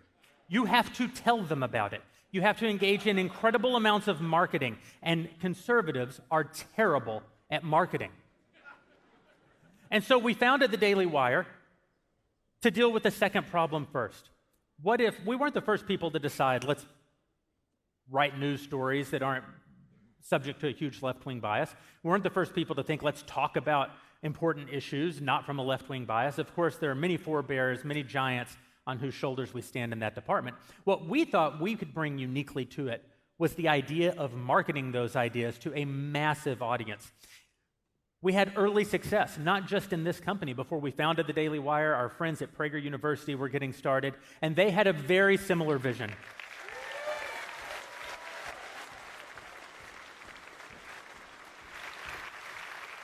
What if instead of circulating white papers among the initiated, we actually tried to tell people about these ideas that we think are so important? And so we brought that attitude to the Daily Wire. We invested more in marketing than we invested in content in those early years. And if you know anything about how the actual culture is shaped, you know that Hollywood movies, the marketing budgets can cost as much or more than the films themselves. We wanted to have that same attitude. How do we actually tell people about these things? And then we wanted to create culture. But here's the thing, culture is hard. Culture is expensive. Now, we were all LA guys, those original Daily Wire founders, Andrew Klavan. We're all guys who had worked in the industry, all guys who had worked in Hollywood, all West Coast guys. Probably we all still would be today if they hadn't absolutely destroyed the state in the last 5 years. We knew that we could bring cultural skills to bear, but we also knew that we had nothing like the money necessary, nothing like the breadth of talent that would be necessary, and absolutely no ability to tell people about the cultural content we made, even if we were able to make it. And so we thought the way to solve problem number one is to get really famous. And what I mean by that is we want so many people to so regularly engage with our content that it's like a spotlight. And when we decide to make cultural content, one day in the future, we'll be able to shine the spotlight of the giant audience that we've won over through our more traditional news and commentary content. We'll be able to point that audience to cultural content. And along the way, there were a lot of setbacks. Along the way, a lot of people, even on our own team, stopped believing that we would ever get there. But Ben and I, Caleb, we were dogged about this. We knew that this was the future, and if we just kept winning, we could get there. And see, this is the difference between the Daily Wire, and there are many good conservative nonprofits out there, but there are many bad conservative nonprofits out there. The nonprofit mentality that permeates the right is, on the whole, a negative. There are certain things that only nonprofits can do, but the nonprofit mentality allows conservatives to win by losing. Something goes wrong, and you send out a fundraising email. We decided from the very beginning the Daily Wire must be a for-profit company. Our lives have to depend on winning. We can only win by winning.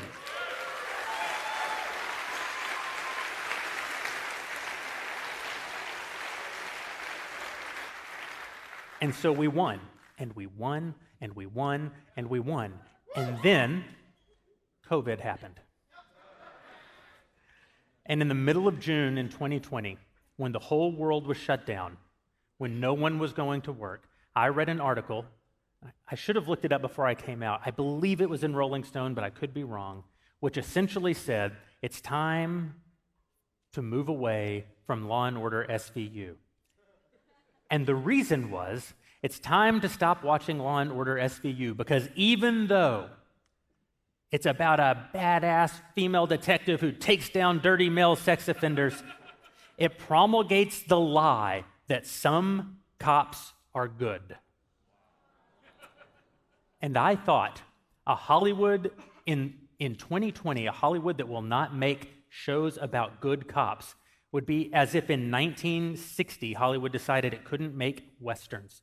They were literally turning on their bread and butter properties. They were literally turning on their audiences. Not just having some disdain for their audience, which they've had for a long time, but actually trying to push their audience away. And Caleb and I were sitting in the office that day, and we realized we achieved our goal. We have the giant spotlight, the marketing spotlight, the audience spotlight that we can put on cultural content. We have the financial resources to begin making cultural content. But we had also built something by accident. We didn't even know we were doing it.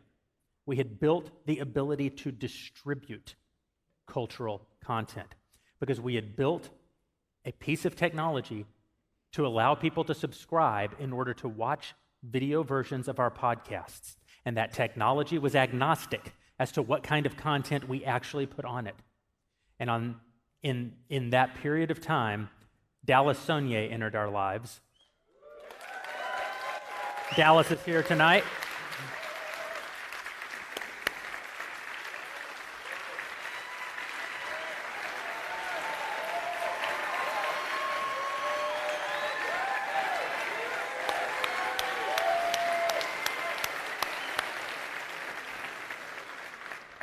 And Dallas said, hey guys, I've got a movie and Hollywood ain't gonna touch it. And that movie was Run, Hide, Fight, which became the first feature film released by the Daily Wire. The movie paid for itself in less than a week because conservatives are willing to support great content and ain't nobody giving it to them.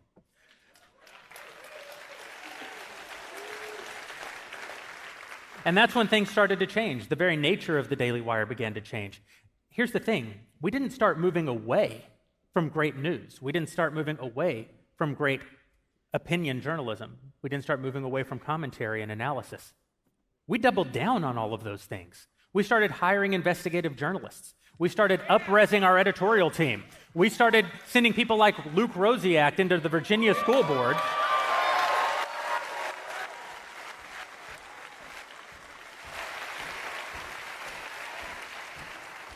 And we started helping Republican governors get elected in blue states.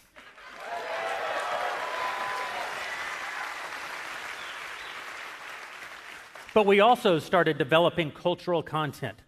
And in the time in between, we've released, as you know, 3 more feature films, including one that I'm very proud of, and the entire cast is here tonight, our most recent feature film, which allowed us to undo the damage done by Disney when they unjustly canceled Gina Carano, Terror on the Prairie.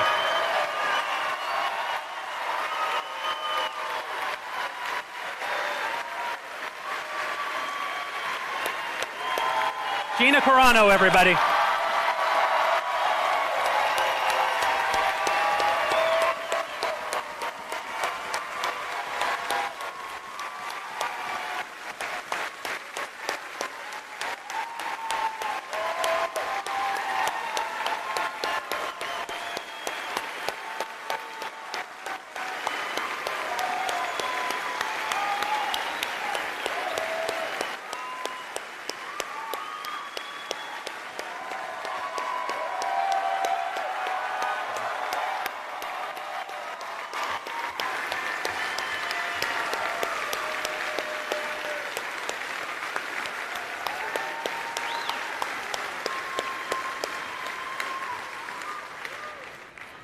And I want to tell you something.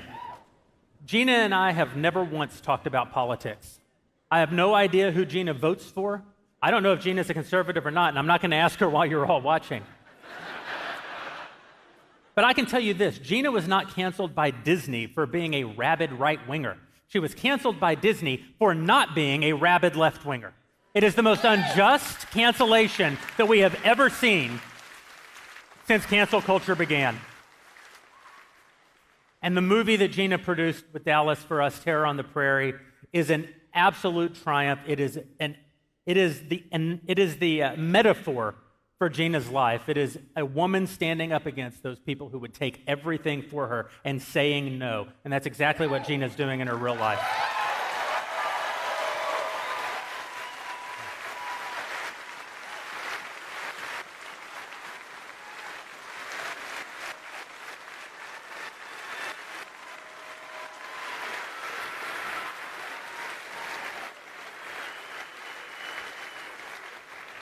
Nick Searcy is also in the movie, and if you clap for him, I'll walk off the stage. I will walk off the stage.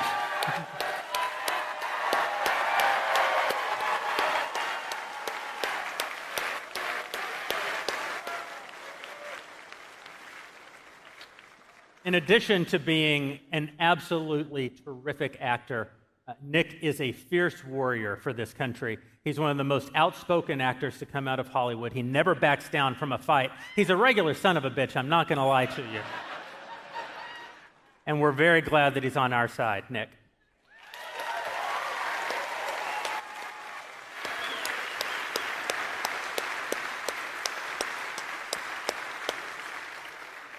And of course, not content to cancel Gina for no good reason, Disney also decided that they wanted all of your kids to be transgendered. And so we decided to spend $100 million making kids content.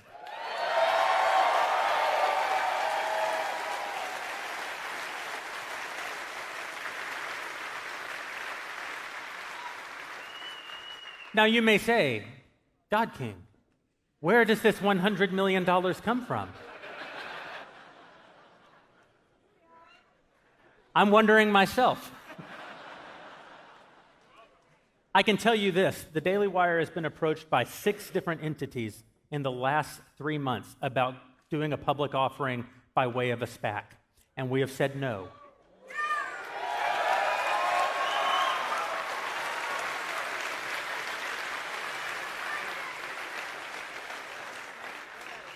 Because money ain't free. If you want to know why great companies filled with people who I deeply respect and deeply admire, companies like Fox News, will run stories about celebrating children who doubted their gender before they were 3 years old and then transitioned as teenagers. If you want to know why that happens, it's because money ain't free. It's because when you enter into these capital markets, both public and private, when you take money, you are taking people's opinions. And we have made a decision that, and I don't know if we'll be able to do this forever, that for as long as it is humanly possible, we are not going to take money from people who do not agree with the core mission of this company.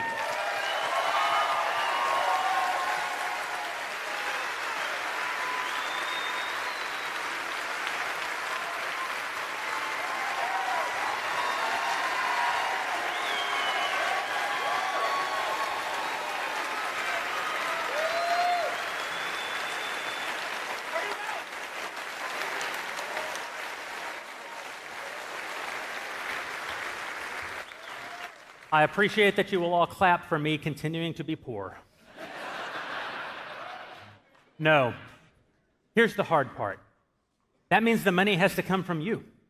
It means the people who empower this aren't going to be capital markets. It's not going to be fundraising from billionaires. It's not going to be fundraising from family offices. It's not going to be fundraising from family offices. It's going to be trading value to more and more and more subscribers so that we can keep creating more and more and more value, which we trade again for more and more and more subscribers, just like the way the left does it.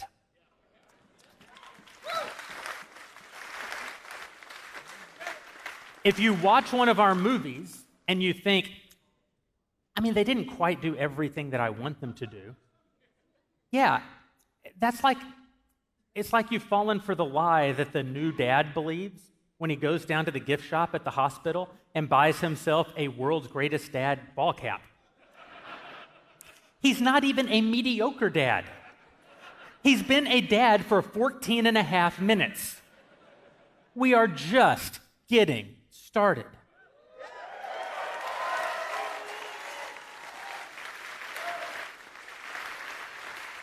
The World's Greatest Dad ball cap is an aspirational statement. We want to be the world's greatest media company. You have to help us. You have to stick with us.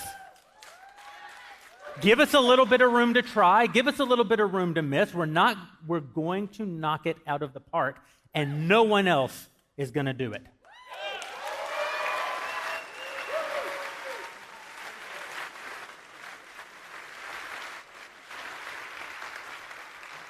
When you subscribe, you will not be alone. The Daily Wire is pleased to announce tonight that we have hit a huge milestone, 890,000 active subscribers.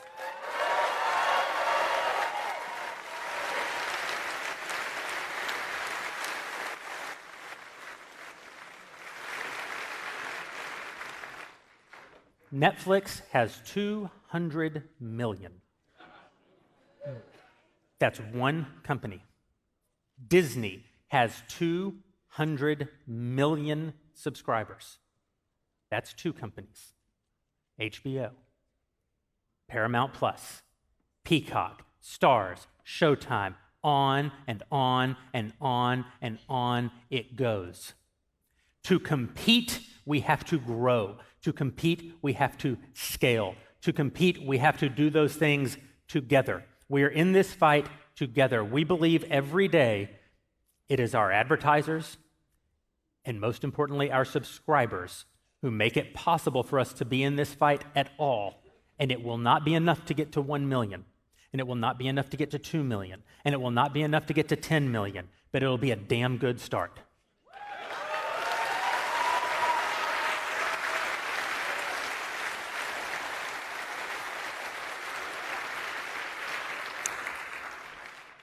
But here's the problem. Nobody really wants a news company to make cartoons. Nobody really wants, like, the latest, greatest Western brought to you by the New York Times, right? No one wants a great, like, Stranger Things type series brought to you by WAPO. And so, as we continue to grow, as we continue to expand, as we continue to create content outside of that initial box that we built 7 years ago, we've started wondering, what's next? What's beyond the Daily Wire? What can hold all of these new ideas? What can hold new kinds of talent? People who don't agree with us on every issue, but who are our allies in the broader cultural battle, the broader battle for the ideas that it used to be that the vast majority of Americans shared. What's a brand that can contain movies, a brand that can contain TV series, a brand that can contain kids' content? And we decided the Daily Wire is just not enough. We need something beyond the Daily Wire. And that's why tonight I'm proud to announce that as of this very moment, we are launching Daily Wire Plus.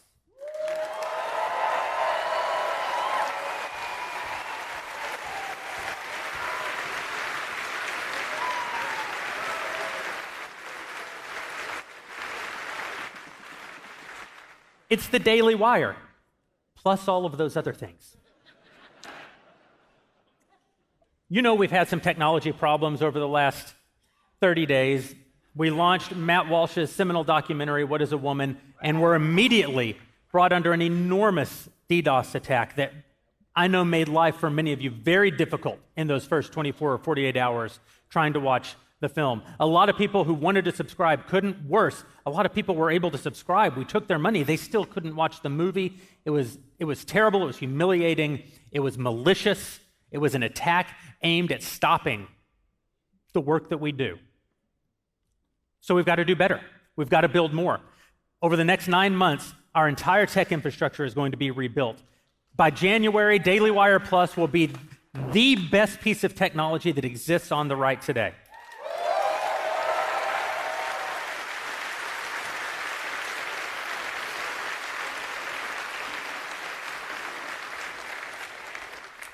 And it'll be more than just a platform where you can watch content. It'll be a platform where you can interact with other subscribers and create the kind of community that we need because we're all in this fight together.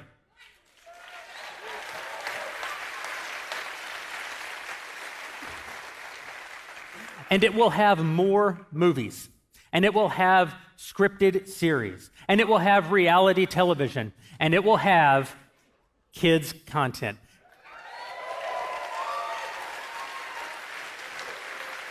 There is unbelievable kids' content in the market. The beauty of kids' content is that unlike adult content, there's always new kids, and they go back and watch it.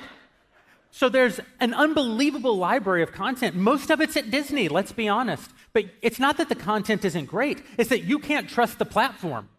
You can't put your kids in front of a classic piece of Disney content because you don't know that the very next thing that plays won't be that not-so-secret gay agenda that teaches your daughter that she's a boy. That's why we have to have Daily Wire Plus. And so we've already announced it, but I want to give you an update. On Daily Wire Plus in the spring of 2023, we will be rolling out our very first kids content, the stuff we promised you back in March.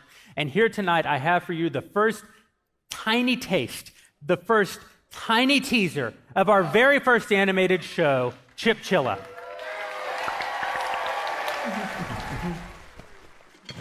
It's perfect. Yeah, that works. Not bad. Oh, wait. There. Now it's perfect. Oh, we got to get the sign in there. No, not you. Not you. That's not a now, for insurance purposes, get off the sign. That's not a license. You know what? I'd say it's a hit. I knew they'd like it. You know what I mean? They love it. Looks pretty fun. Let me get in on that.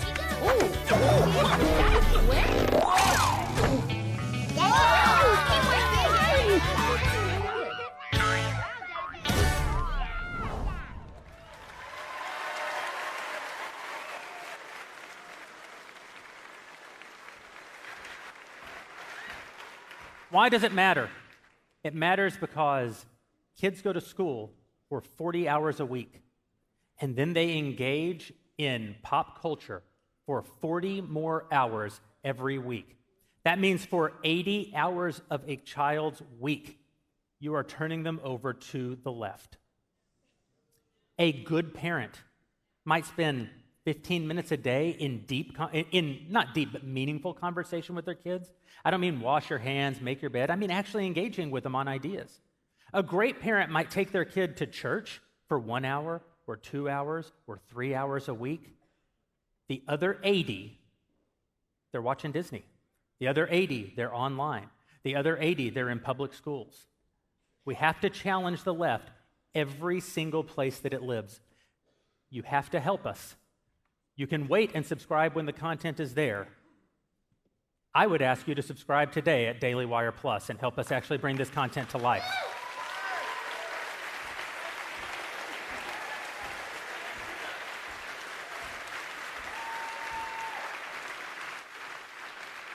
The Daily Wire Plus will let us do more than just create more and more and different kinds of content. It will also let us work with other creators out there in the landscape who we think are doing incredibly important work and serve as a kind of technology distribution and marketing platform for them. Sometimes a unique marketing and distribution platform for them. Other times, an additional marketing and distribution platform for them.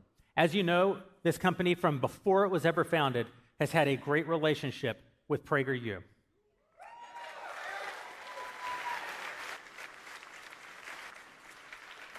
PragerU started with a simple premise between Alan Estrin and Dennis Prager that if you gave them 5 minutes, they would give you an education. I love when the left gets angry and says, they're not a real university. You're damn right, you can trust your kids with them. Since its founding, PragerU videos have been viewed 5 billion times.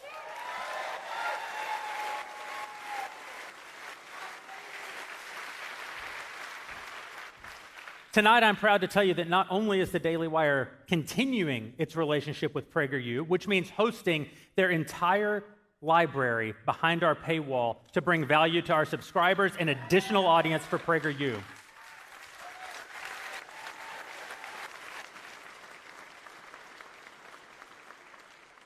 We're actually expanding our relationship. Right now, Prager is already in the business of giving you terrific 5-minute videos, giving you terrific kids content. They're one of the earliest companies into the space of making premium kids content for conservatives. but we're going to launch something behind our paywall only, a completely exclusive piece of content, a premium piece of content called the PragerU Masters Program.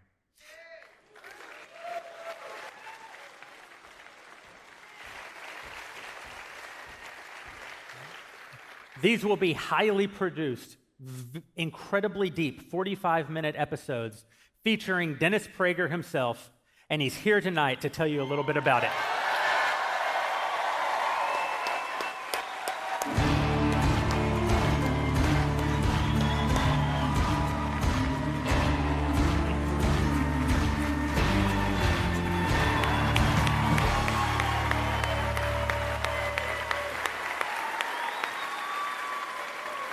Thank you.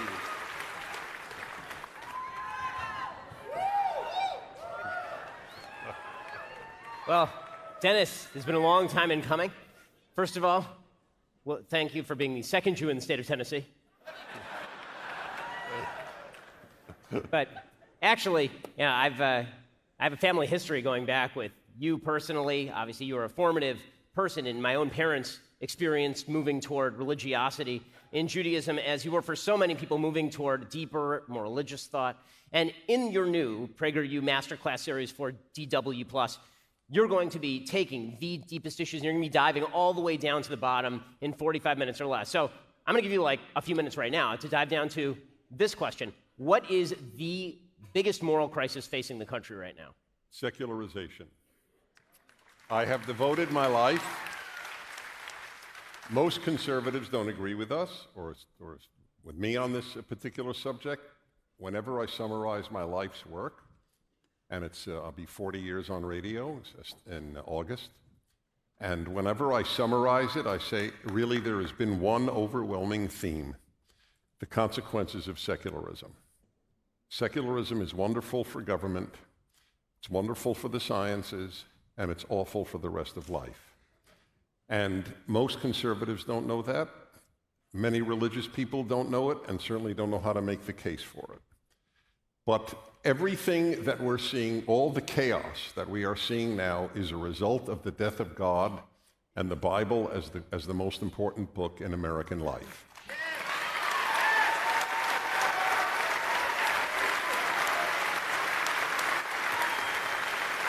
And now I want to tell you, Ben doesn't know this, and I can't think of a more appropriate place to say this. It's a very touching, tiny little story. You will all be moved, and even Ben, I can't bet on that, but... So I spoke in the Czech Republic about a year ago, exactly a year ago. I spoke to some young people in the Czech Republic, and a guy came over to me, a guy about 28 years old, and in front of all of those gathered, said as follows: I just want you to know, and I'm going to choke up saying it because my wife was present and we were all overwhelmed. And she said, and this guy said to me, just want you to know, Ben Shapiro brought me to conservatism and you brought me to God.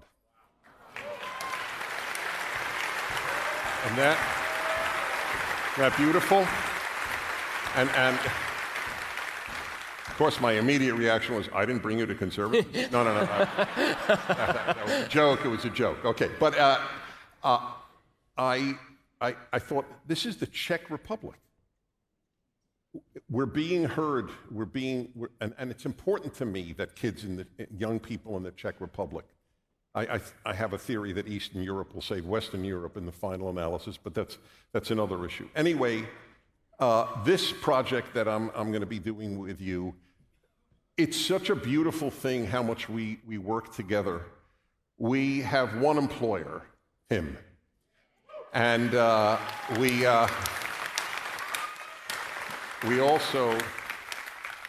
know, that is PragerU and Daily Wire know, that if America fails, the world will be plummeted into a dark, cruel age. And that's a given. As I've said so often, if they really gave the Nobel Peace Prize to those who deserved it, the American Armed Forces would win it every year. So, Ben, the thought of doing this whole series of very intense, but obviously fascinating and even entertaining videos with you is one of the highlights of my life. Well, we obviously feel the same, and we are so excited to have you on board. Now, Dennis, I feel like we've reached a point in American life. I would say 5 years ago, I may have been more pessimistic about where the country was than any time. And then during COVID, maybe even worse than that. Right. And now, I got to tell you, it feels like we're not seeing, the actual light at the end of the tunnel. It's starting to get a little lighter. It feels like we're on the upswing. It feels like finally, for the first time really in my adult lifetime, we are really beginning to win. I do agree with that, but I do want to say something not to pour any cold water on that. That's a fact that we are beginning. But I want you to know, and I think you'll appreciate this, I'm asked all the time, so Dennis, are you optimistic or pessimistic? And this is not only the answer I give people, but it's what I believe. But of course, I tell people what I believe, so I shouldn't have had to add that. But in any event, I say, you know what? I'm not particularly interested in either optimism or pessimism. Because ironically, they both can serve a negative purpose. The optimist thinks everything will turn out well. Why fight? The pessimist thinks everything will turn out lousy. Why fight? I never ask if I'm optimistic or pessimistic. I ask, what do I have to do? And the answer is fight. That is the only question that matters.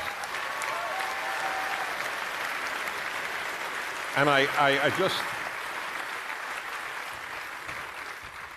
A moment that changed my life was standing at Normandy Beach and seeing all the gravestones of basically kids who were 20 years old being slaughtered by Nazi machine guns on the beach. And I think about them a lot. I took a vow that day, I did, to myself. If they could die for America and freedom, I could live for America and freedom. So that was the vow I took. But I raise it because of the pessimism-optimism question. I don't know if every guy getting on that beach was an optimist. They didn't ask, are they optimistic? They asked, what do I have to do? That's what we have to ask every day. What do I have to do? And the answer is clear. Fight.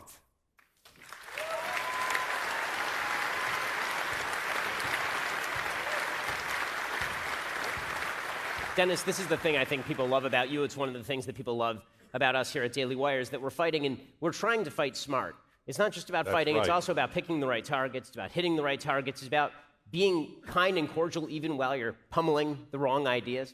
And this is something that you really are an expert in. Can you talk about the approach that conservatives should be using in trying to convince other people, because you've convinced millions of people into conservative, I mean, not as many as I have, but lots of people into conservatism. The best answer I could give is a guy I met at Philadelphia Airport about 3 years ago. And being a guy and being heterosexual, I don't walk around thinking, is this guy handsome? So if I meet a guy who I think is handsome, he's handsome. So Dennis, the guy... This is not Disney. I'm sorry? It's Daily Wire Plus. This is not Disney. Okay. I'm sorry. What can I tell you? I say what I think and sleep well as a result. So I meet this guy. I'm 6'4", he's 6'4", but he's thinner than me. And anyway, he comes over to Dennis Prager. It's a pleasure to meet you. It's wonderful. And I detect a very, very slight accent. And so I say, even though the left for some sick reason says it's wrong to ask people where they're from, I can't think of a more wonderful question to ask. It means I'm interested in you, right? Isn't that like a healthy question to ask? So I say to the guy, I'm just curious, where are you from? And he says, Norway. So again, saying what I think, I go, you're a conservative in Norway? And his answer was awesome. He said, I don't know if I'm conservative. I'm just logical. That is it. That is the whole point. I have believed that if you just make logical points, logical and moral points, you will win anyone who is open to hearing you. Folks, that's exactly what you're going to get at the Prager University Masterclass at Daily Wire Plus, those logical arguments that you can hand to all your friends, all the people you work with. You are going to become a person who's now a warrior and a messenger for all of the messages that Dennis has been pushing. And Dennis, I got to say, it's such an honor and a pleasure to finally be officially working with you here at Daily Wire Plus. Thank you, my friend. Thank you. Thank you all. I look forward. All right, great. And folks, thank you again. Thank you. Thank you. We're not done quite yet.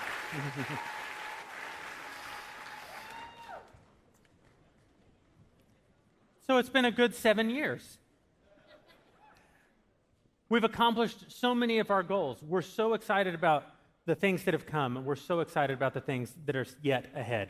We're so thrilled to be bringing you Daily Wire Plus. We're so thrilled to be bringing you more and more culture-shaping content, thrilled to be bringing you more journalism, more movies, probably some more consumer goods, because, you know, a men's razor, men aren't the only people who shave.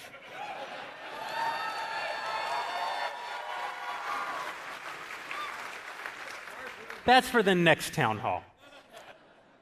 And we're thrilled to be bringing you kids content in the spring of 2023.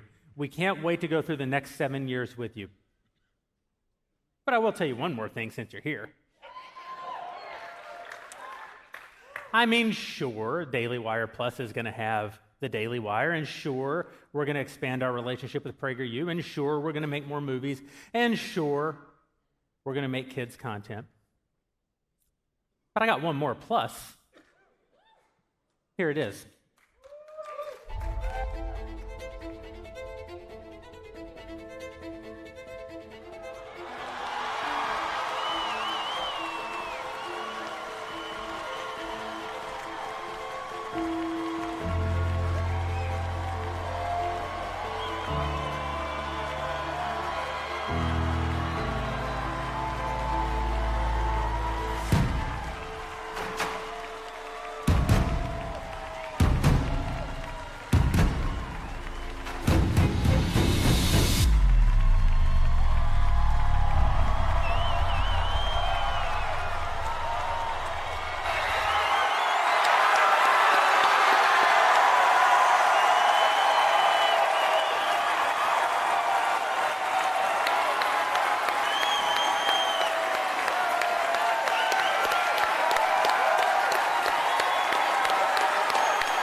So, that's a thing. So Jordan Peterson, it is obviously a massive honor having you on the Daily Wire Plus platform, bringing all this amazing content to millions more people, hundreds of millions more people. And here's the thing, folks. The first series from Jordan Peterson is up right now, literally right now, at Daily Wire Plus. It is titled Dragons, Monsters, and Men. Take a look. One of the things I tell young men, well, and young women as well, but the young men really need to hear this more, I think. You should be a monster, an absolute monster, and then you should learn how to control it. So a man who's capable of aggression but has it under control is a way more useful man than one who cannot do that. And so you're willing to go get a job, but you're terrified of an interview. It's like, there's a dragon for you. Because you want to fight the dragons that guard the gates of the treasure that you wish to attain. The productivity requires aim, orientation, responsibility, discipline, that willingness to work, that willingness to make sacrifices, which is the hallmark of maturity in the service of a higher goal. It orients you solidly in the world if you do that, and it gives you a dragon to fight. What do you want to grow up? You want to be illiterate? You want to be inarticulate? You're going to have to negotiate. You're going to have to lead. You're going to have to convince. You're going to have to think. To say to an 18-year-old, you're okay the way you are, that just deflates them. You know, when you go to the gym and you start lifting weights, well, your body's going to transform, but it's not going to do that if you just sit around. You have to face your being with the necessity of transformation, and then all sorts of new things that you had no idea you were capable of will make themselves manifest. Those are the dragons, you know, the ones that stand in the path that leads to the light. And you have to say to yourself, I will do good nonetheless. Everyone great makes that decision. Make that decision, because maybe you're great.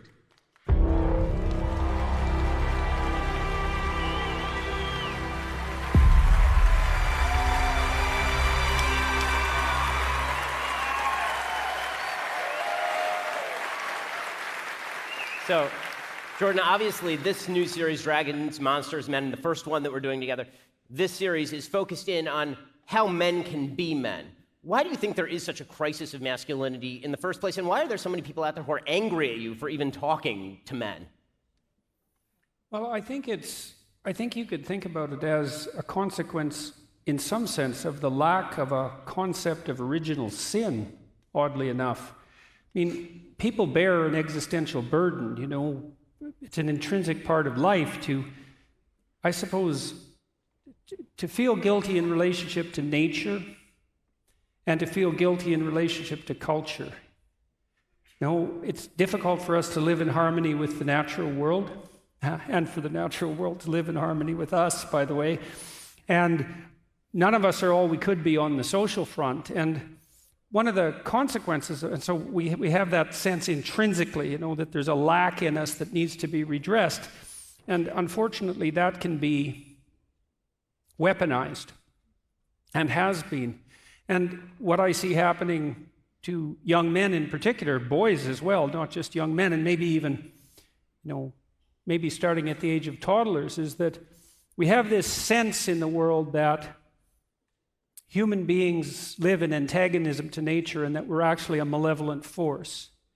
And that our social structures, which are clearly capable of the commission of atrocity, are fundamentally oppressive, patriarchal in their nature. And so then if you're a male in a society with that ethos, the motive force that drives you into the world to live is associated with rapaciousness and despoliation on the natural front, and then oppression and atrocity on the social front. It's like, well then, if you're the least bit conscientious, because this sort of accusation hurts conscientious young men the most, then the best you can do is, well, let's say castrate yourself. How would that be? And that would be real comical, except that it's also happening. So I guess that's why I think there's a crisis. And there's something serious at the root of it, right? Because we do have to take the fact of the potential damage we can do to the natural world and the social world. We have to take that seriously, but the proper consequence of taking that seriously is not to commit hara-kiri, let's say, in a fit of moral anxiety and take yourself completely out of the game. But that's the insistence now, and it's really, and I see that psychoanalytically, you know, I see that as a manifestation at a symbolic level of something like, well, symbolically, that's associated with the devouring mother, right? It's an overweening and destructive false compassion that has this devouring quality. And yeah, and that's basically where we're at. So you know, it's one of the things that's striking about the sort of hatred that you've gotten from so many is that you've literally been asked why you're even bothering to speak to men. I mean, there is this crisis of masculinity, right? There is this idea that every form of masculinity is toxic, and you've spent your life trying to talk to men and say, no, you can channel that masculinity in not only a good way, but a necessary and productive and useful way. And people have gotten angry at you for this. Where do you think that's coming from? Why? That's obviously a good thing that you're doing. Why are so many people upset with you for that? Well, the thing is, I never really set out to talk to men specifically, but I did set out, at least in part, to make a case for the utility of both the feminine and the masculine spirit, and it turned out that making the case for the masculine spirit was something that was more demanded by the culture, let's say. The anger, that's a complicated issue. We touched on some of it in relationship to the despoiling of nature and the idea of the oppressive and atrocity committing patriarchy. But then there's another issue too, which I think is germane. Because of family fragmentation, there's a very large number of women who have, just like there's a very large number of men who have never had a real word of encouragement in their whole life. It's a really sad thing to see. It's a really, really sad thing to see that deeply and to have seen that reflected in so many thousands of people. But there are many women who've never had a positive relationship with anyone male in their life. And so one of the consequences of that, we know, for example, that younger women are more likely to be attracted to men who show dark triad traits, narcissistic, Machiavellian, and psychopathic. And people who have those traits are characterized by the mimicry of competence. And so what women want in men more than anything else is competent generosity, and the data on that are very clear. But you can mimic that if you're narcissistic, and if you're a young woman, you can be deluded by that. It's partly because it points to the problem of dissociating competent confidence from the expression of power per se. So we could call power, I'll define that as the willingness and ability to use compulsion to attain your aims. Now, if you are someone who has a proclivity to manifest power, then that looks like the manifestation of both ambition and will. And if you haven't had a positive relationship with anyone masculine in your life, and maybe with not even with your own internal masculinity, say, you can't discriminate between power and the ambition that serves competence. And so because that's terrifying, because the power, if you have had only negative relationships with men, their capability to use power becomes such a threat that it has to be opposed at all costs, even if it manifests itself within the developmental pathway of your own son. And so some of that's familial breakdown, and then you have a multi-generational pattern of that, and that makes it even worse. And so that's definitely part of it. You know, there's an ideological drum that's being beaten constantly, both on the sociological constructivist front, right? That's the oppressive patriarchy, and then on the environmental front. And then you add to that the fact that, well, on the leftists, especially the radical types, their whole damn doctrine, it's the most pathological doctrine you could invent if you set out to invent a pathological doctrine. And I mean that. I'm not making a joke. I really mean that in the deepest possible sense. The notion that the fundamental human motivation is the willingness and ability to use compulsion, power. It's all about power. And every time I hear that now from someone, I think, that is not a sociological observation. That is a confession on your part. And it's also just complete bloody nonsense. I mean, you all know this. You have friends because they're compelled to be your friends? Like, that's definitely not how you have friends. You might have bully henchmen that way, but you don't have friends. Power is an extraordinarily unstable basis to establish a marriage on. Plus, it just doesn't work because it turns out that women who are so annoying are very difficult to oppress, you know.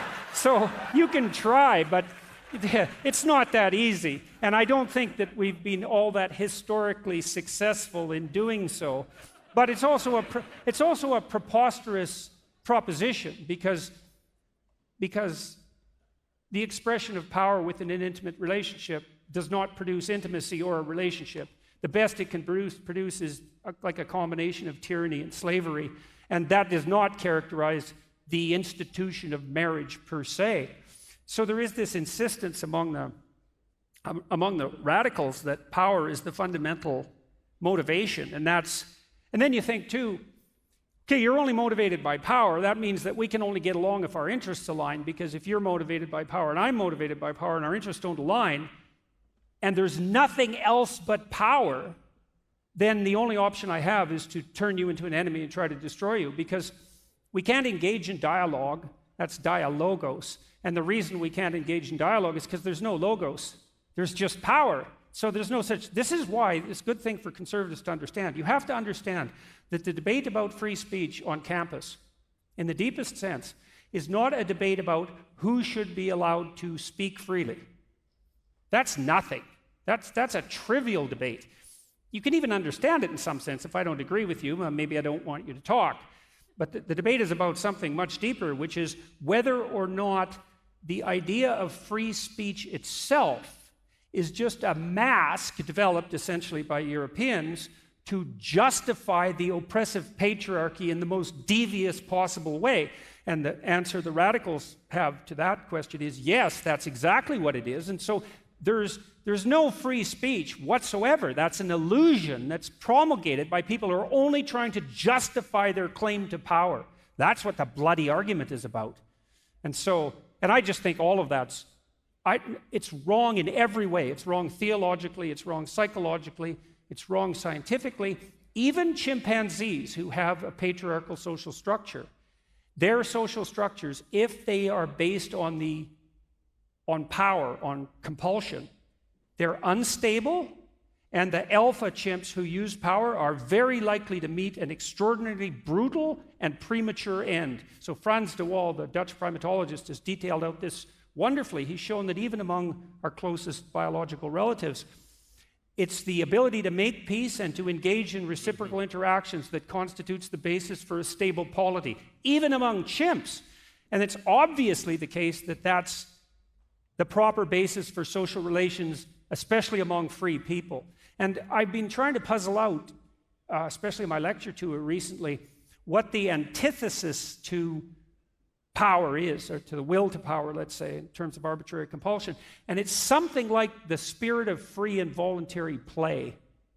And that's a wonderful thing to know. It's so optimistic. You guys were talking about optimism earlier, you know. So imagine this, is that if you structure your relations optimally, and I mean optimally, with yourself, with your intimate partner, with your family, with your community, the highest level of attainment of that structuring is the manifestation of the spirit of voluntary play. And that's so lovely because there's nothing better than playing, fundamentally.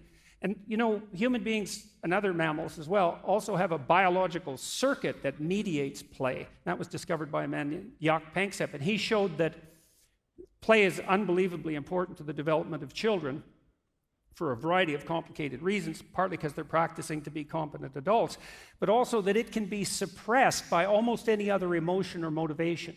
So your kids can't really play if they're hungry or tired or wet or upset. The same would apply within your relationship. If there's stresses and tensions, the play disappears. But if you optimize the relationship and the circumstance, then the spirit of play can manifest itself. And I would also say that's also the fundamental purpose of fathers in some sense, is to imagine that paradise, that's a walled garden. That's what paradise means. So it's walls, structure, and then the garden inside is nature, and a nature that's tended. The masculine role in child rearing is something like the erection of the walls so that play can manifest itself within the walls. And that's a real good combination of security, because that's what the walls are for, but then the kind of freedom that allows for untrammeled development to occur in the most positive possible sense. And so I would say that those of us who are standing against the radicals who insist that the only human motivation is power can oppose that in part by putting forward the observation that the proper antithesis to that is the spirit of voluntary play. And that's what I hope we're going to do with the Daily Wire, right? Because that's what we've been doing, man. Well, as I say, folks, we could not be more pumped up and ecstatic about having Jordan Peterson here at Daily Wire Plus. Dragons, Monsters, and Men is available right now at Daily Wire Plus. Jordan, you want to come join us here for the rest of Backstage? Absolutely, man.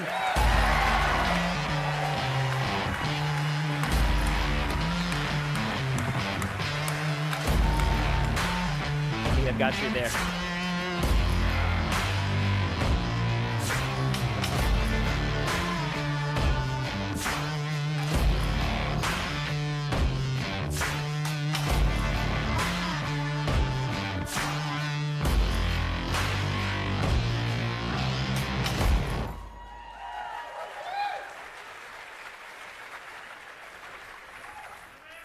So we're very pleased to be joined with what I think is the greatest super band in the history of the rock era, the largest roundtable panel ever assembled. It's going to make it a little tough because it's not easy to hear up here. There's a lot of echo, and so the crosstalk might be difficult with this many of us on stage. So what I've asked the team to do is put together about 30 questions that our members have submitted to us throughout the evening. I'm going to read these questions, and then if you'll just give me the little bit of grace on stage, it's hard. Give me just a little bit of grace to be able to moderate. We're going to kick these questions around. We'll give answers. We'll do our best to be quick. In fact, I'm going to say there's 3 rules on the stage tonight. Rule number 1, don't try to answer a question unless I give it to you directly. Rule number 2, try to keep your answers under 75 minutes long. Rule number 3, do not tweet that Ellen Page is a woman who had her breasts removed by a criminal doctor. Those are the... Strike one. Strike one.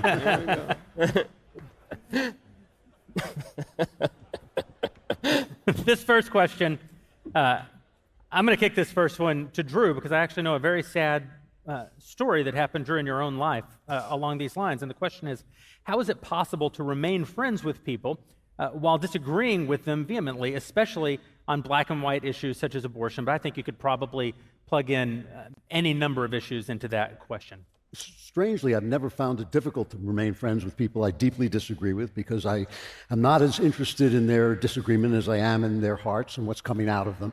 I have many close friends whom I disagree with at a very deep level.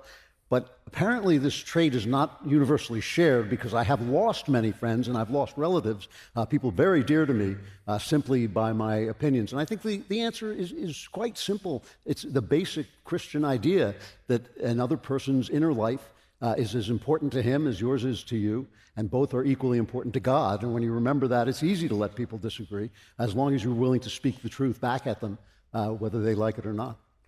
Yeah.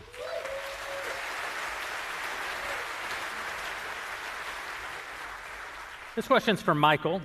I don't know why I'm actually letting the audience tell me who the question is.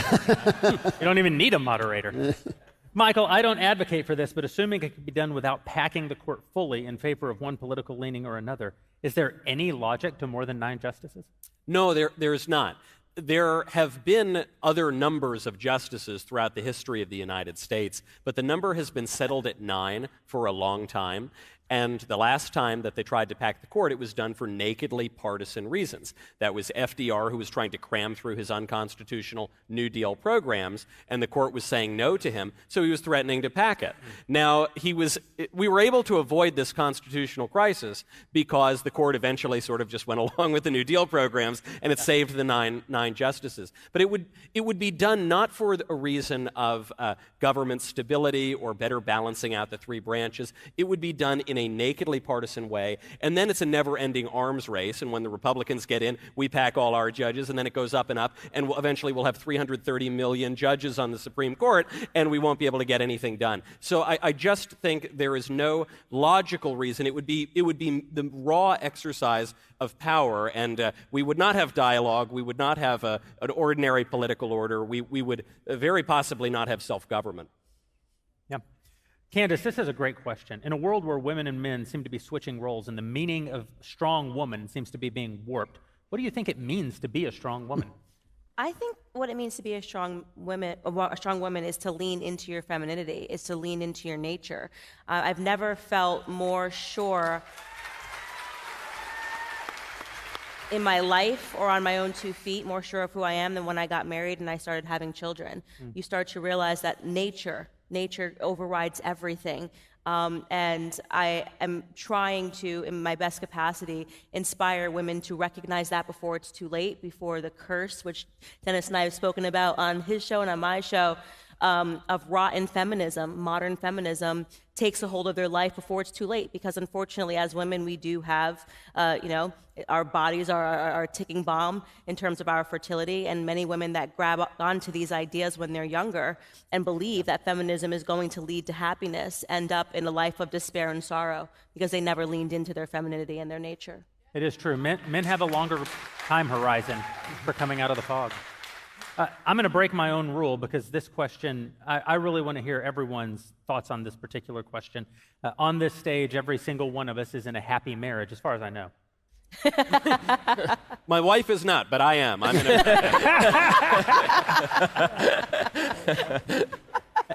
And good one. Andrea asks a question which I think a lot of people have absolutely no framework for because we live in an era of the collapse of marriage in our society. The complete sort of breakdown of the family unit that you were describing a moment ago, Dr. Peterson. And so Andrea asks, what is the secret to a healthy and happy marriage? I think it's actually a very well-composed question, a healthy and happy marriage. Drew, start with you. Yeah, I got 42 years, and my wife,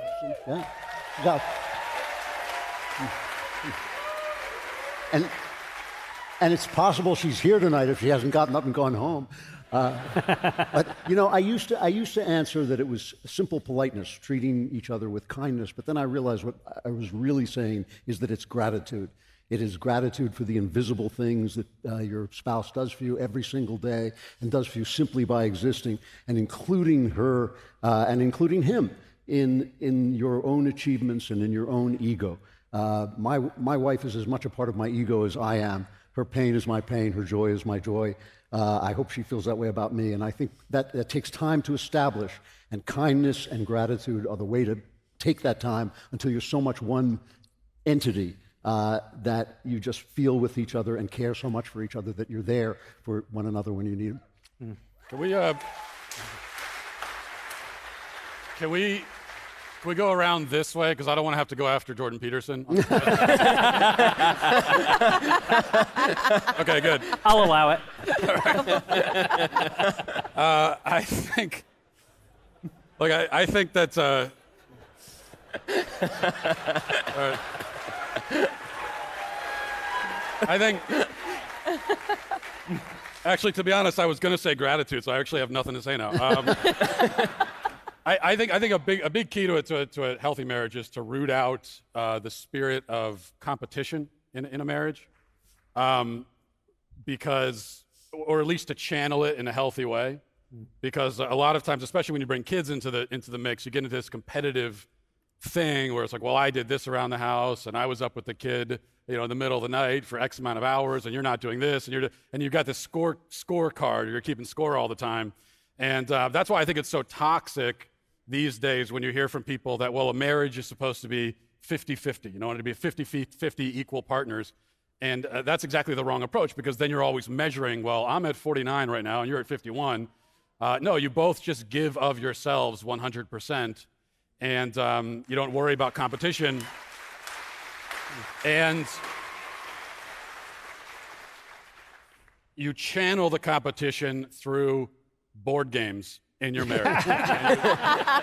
You take the board games very seriously. My wife and I have just gone to bed angry at each other because of board games before. Like the Bible says to do. Yeah. That's okay, as long as it's for board games. Yeah. Yeah, well, we banned board games in my house when my husband and I decided to play Scrabble, and we realized he had English spelling of words. So obviously honor is not spelled with a U. We're in America. This is America. This is America. This is America. Just saying that for the record. But I'm going to kind of say my last answer again and restate that the symbiotic nature of the masculinity and the femininity. I'm not trying to be my husband. My husband is not trying to be me. And especially when you have children, you realize how children really grow when they have both. The things that my husband is concerned with when it comes to our child are things that I don't even think twice of. He needs that maternity and that paternity. And it's just been beautiful to see how right the Bible is on absolutely everything. Dennis, you have a unique perspective on this because you say that divorce is a mitzvah. Is a what? Well, that is actually, as Ben can attest to, it is a statement actually by the greatest Jewish commentator. Dennis Prager. Thank you. I will take it slightly differently. What to avoid rather than what to do. And there are two things that I think people need to avoid. and not in order of importance. One is taking the other for granted.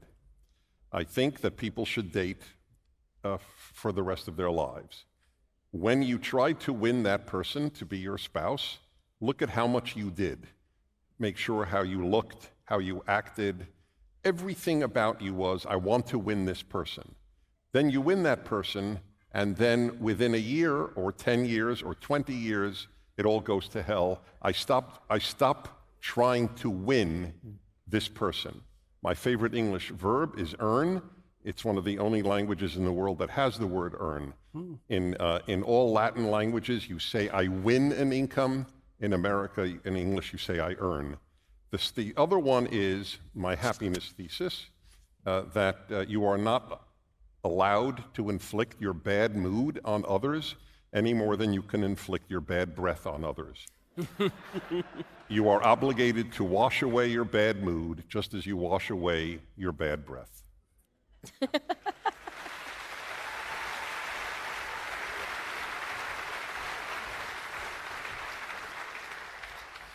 Someone named Pam asked, what is a man? And I'm going to answer the question by going after Dr. Peterson. Well, I actually don't think it's a good question. And I'll tell you why. I mean, I think happy is a pretty low goal.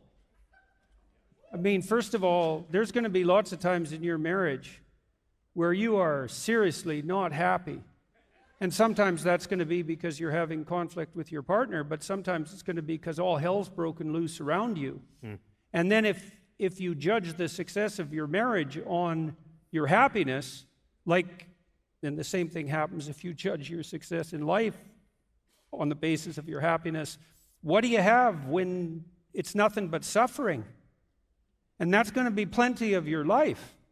And so the whole orientation of that question in that sense is wrong. What you want to have in your marriage is, I would say, first and foremost, like a scrupulous honesty. And I don't just mean that you tell each other the truth, because you can be brutal with the truth. I mean the kind of honesty that's devoted towards thriving in love, And you want to act nobly in your relationship. You want to be reliable and productive and generous and then if you're lucky, now and then, you might be happy. And you might have a clear enough conscience so that in those rare moments where you are truly happy, you can also enjoy it without guilt. And so you aim at something a lot higher than happiness, and then you welcome it if it deigns to land on you for brief moments of time. So.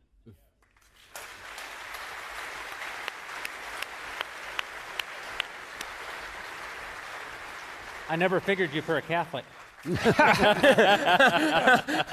well, I've got all the guilt. It's not a stretch, man. That is, that Catholic aspect is very important. In the Italian culture, there is a concept known as divorce Italian style. And divorce Italian style is when you murder your husband or wife because there's no other way to get out of the marriage. You are in it. And I actually think this is a very important thing. I mean, I'm half joking. I'm half joking.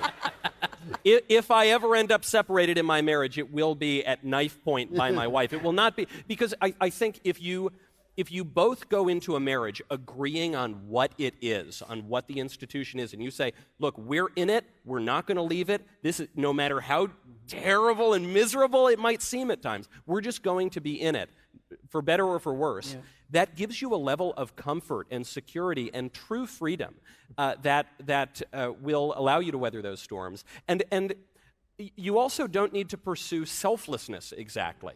In a way, you're sort of pursuing the opposite. You're pursuing a sort of selfishness in that you are viewing your spouse as part of your flesh. A man and a woman leave their families. They come together in one flesh.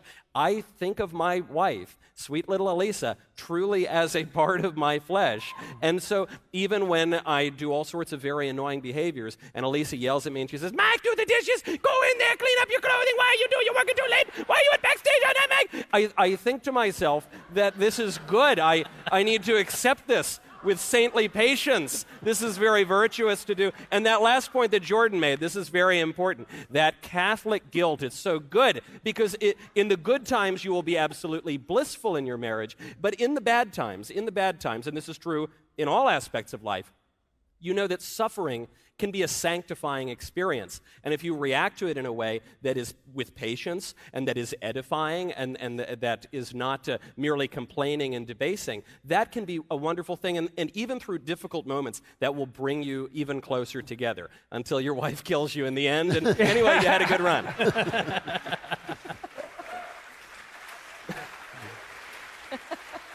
So, like Michael, if my marriage ends, it will be because my wife murders me, both because she is a doctor and can get away with it, and and also because the life insurance money is just extraordinary.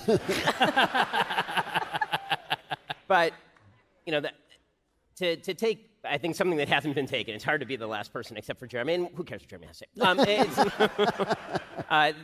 So one thing that I think people tend to fall prey to is that men tend to think that the things that their wife wants are the things that they would want, and women tend to think that the things their husband wants are the things that they would want. And failing to recognize that men and women are wildly different and have very different priorities leads to some pretty bad things. I have so many stories that are like, I mean, the purest example of this that I can think of is there's one time my wife came to me and she had some sort of problem, and I did what men do. I said, okay, so here's a bunch of solutions. And men, right? Oh. Yeah, I see that, Candace. So that's correct. Is it really a bad idea? It's a bad idea. Because men are solution-oriented, right? If they hear a problem, men like to fix things. They like machines. They like to fix things. And so my wife presented me with the problem, and I said the natural, normal, logical thing that men do. And I said, here's a solution, and she got mad.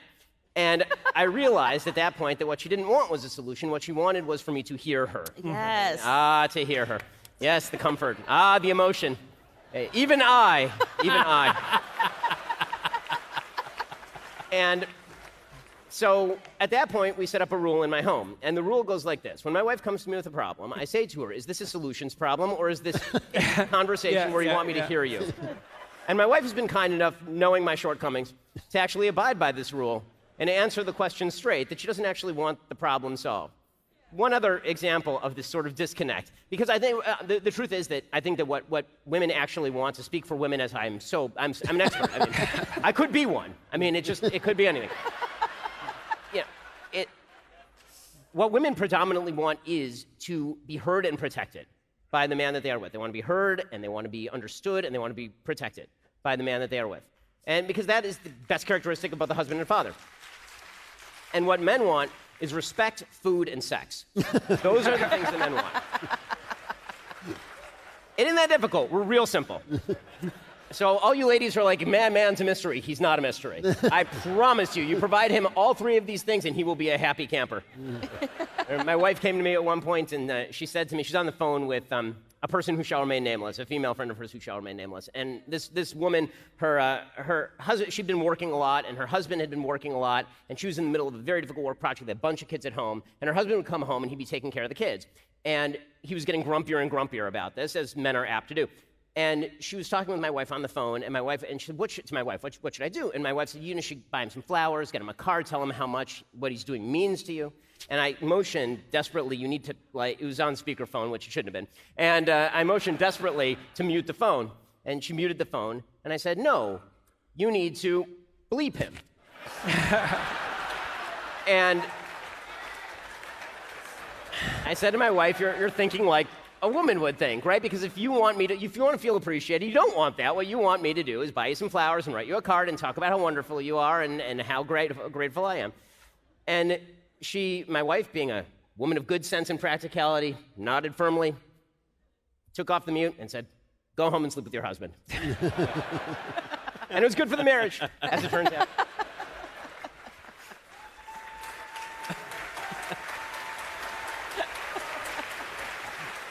Can I make a comment on all of this? I would just like to make a comment observing all of this. No, it's not what you expect. This whole dialogue would be inconceivable at any left-wing place. And the reason is we're real. They hate reality. None of this discussion, especially the last comment. No, I could prove it. This will take just literally under a minute. About 10 years ago, I wrote a column every week, so it's 20 years of columns. One year, I wrote a 2-part column on the subject of if you're if a wife is not in the mood. That's what it was, a 2-part column. And the whole thesis, which I put in such gentle phraseology. Go home and bleep him. If your husband is a good man, if you respect him, if he treats you beautifully, then don't only allow your mood to determine whether you sleep with him. That was the thesis of it. Of course, there are times when obviously that will determine, but not always. Just as mood cannot determine almost anything good that we do. I don't determine whether I go to work based on my mood. The Daily Kos wrote, headline, you can see it, it's still up there, Dennis Prager advocates marital rape. Yeah. They hate reality. So one of the practices that my wife and I have that really helped us a tremendous amount more recently when we were both recovering from very serious illnesses is we had instituted a policy of regular dates. Mm-hmm. And probably 25 years ago, maybe longer, and that was at her impetus. I was resistant to the idea to begin with, but not for long. And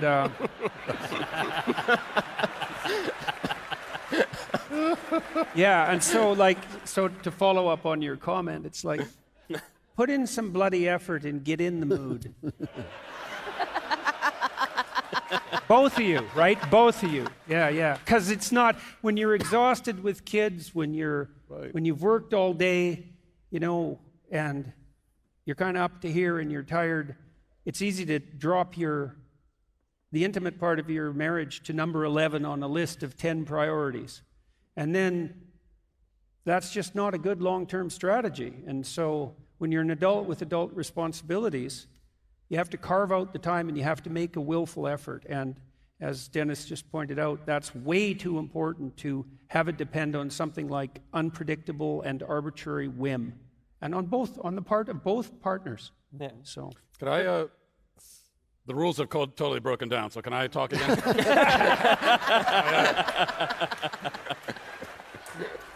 After listening, I just want to give one other, because after listening to all this, I feel like my answer should be more sexist, like the rest of you.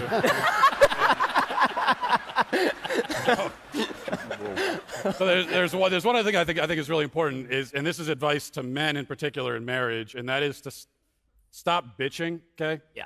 Now, the same advice could go to women, but there's no point. Like, no, why?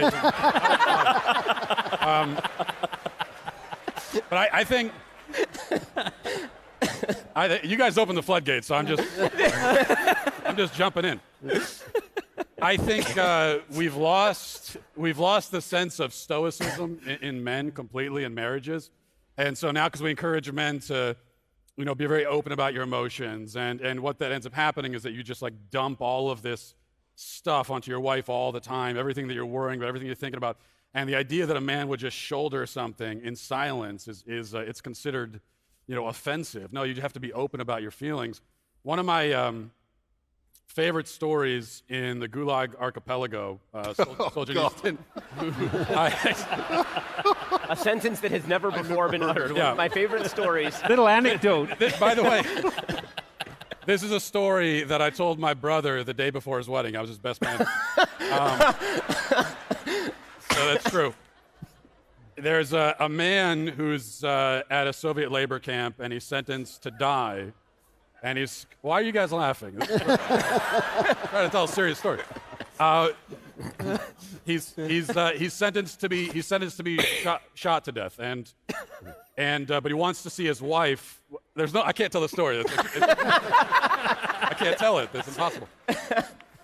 The point I'm trying to make is he's sentenced to die, but he wants to see his wife one last time. And so the prison guards tell him that, yeah, we can send your wife to come see you, but the deal is you can't tell her what's about to happen to you, because if you tell her that, then maybe she ends up getting shot too. So he spends 3 days with his wife just walking around this prison camp and never tells her what's about to happen to him. He just spends time with her and shoulders this burden entirely on his own. And then as soon as she is sailing away on the ship, he's undressing to go before the firing line. You compare that to today, when a man comes home like in tears, "What's wrong? I stubbed my toe," and it's just there's quite a contrast there, I think. I agree that you need honesty in your marriage. Absolutely, you need honesty in all of your relationships, including your relationship with yourself, which is where most of the real lies happen in the world. But I think that, kind of to your point, Matt, I think that there's a difference between honesty as a general statement and honesty in the specifics. So, for example, I believe that the fantasy of marriage is part of what destroys so many marriages in the modern age. I don't want to live in a fantasy relationship with my wife. I want to live in a very real relationship with my wife. And so I don't want my wife, for example, to think a bunch of fanciful things about the foundations of our marriage. I don't want her to think, "I think you're the most beautiful woman in the world." I mean, Mila Kunis exists, and my wife knows that Mila Kunis exists. I don't believe my wife selected me on the basis that I'm the most beautiful man in the world. Clearly. In some ways, believing in those sort of fanciful notions actually diminishes the value of the choice that we make in selecting our spouse. And so I want my wife to know very, very truthfully what a man is, distinct from what a woman is, what the burdens of a man are, very distinct from what the burdens of a woman are. I don't want her to live in an illusion, and I don't want to live in an illusion. But I don't tell her every time that I think a waitress is hot. That's a very specific piece of information that is my burden to carry. I don't want her... I don't want her to think that I don't think waitresses are hot, right? I don't want her to think that men are the same as women, or that I'm better than I am. But I also don't want to burden her with all the particulars. And I think that's kind of part of what you're saying, is that we do have to carry part of this. I have a lot to say on the topic of marriage. I've had the honor of officiating 24 or more weddings, some for people who are here, people who are very dear to me, lifelong friends. I got to pastor a church for many, many years in Los Angeles. Even our friend Laurel, who's here today, I had the honor of marrying her to her husband. And so I've had the opportunity to think a lot about if you're going to take on the responsibility of officiating a wedding, you have an obligation to try to impart some pieces of wisdom to people before you do it. And a lot of it's very practical. Don't go tit for tat. Don't keep score. When you have to give each other the right to criticize one another. You can't navigate 40, 50, 60 years of life with someone who has no opportunity to criticize you. Men and women are different. You're going to have different needs. Don't try to place your reactions to something on them as though they mean what it would mean if you did the very same thing. I mean, these are very practical and I think very important, but there's a very spiritual component to it as well. And obviously the Bible has a great deal to say about it, but you can live in Ephesians for a long time talking about marriage, but there's a different idea that I'd like to leave the conversation with, which is that at the end of the day, and this is less directly stated in the Bible, but indirectly many, many times stated in the Bible, you have no real power over any other human being. If you do, it's not a God-given power. You have no right to the power that you have over them. You certainly can't change anyone for the better through coercion. You can't make someone what you want them to be. And yet there is a paradox which says, in any meaningful relationship, if you work on fulfilling your role to the best of your ability and beyond, if you work on bettering yourself, if you work on putting into a relationship all that you can, it's not a recipe that says if you do this, it will change them. In fact, if you pursue it on that basis, it almost certainly will not work. But the paradox is if you pursue it simply because it is the right thing to do, it has some mystical effect on the other. It's almost as though there's a God and he knows the heart of man, and he knows the difference between things that are motivated out of the good and things that are motivated out of only the selfish. And when you pursue being the best husband that you can be, it creates in your wife at least the opportunity for her to be the best wife that she can be. When you are the best wife that you can be, it creates in your husband the opportunity to be the best husband that he can be. Very good.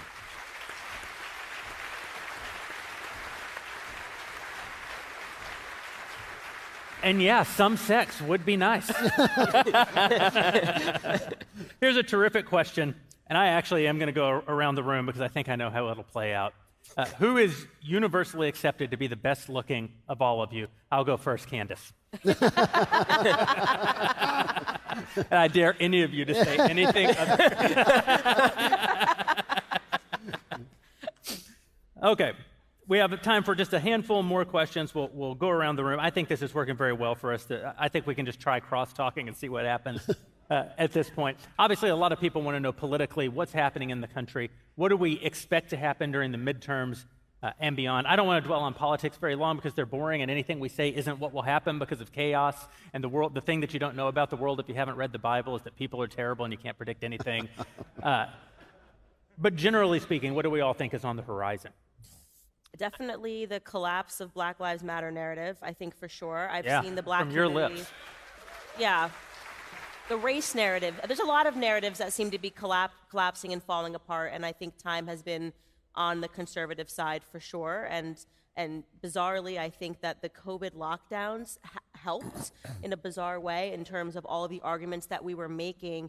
I think people thought we were being hyperbolic about the government, about the extreme governance, about they're coming after your children, and then it got real really quickly, right?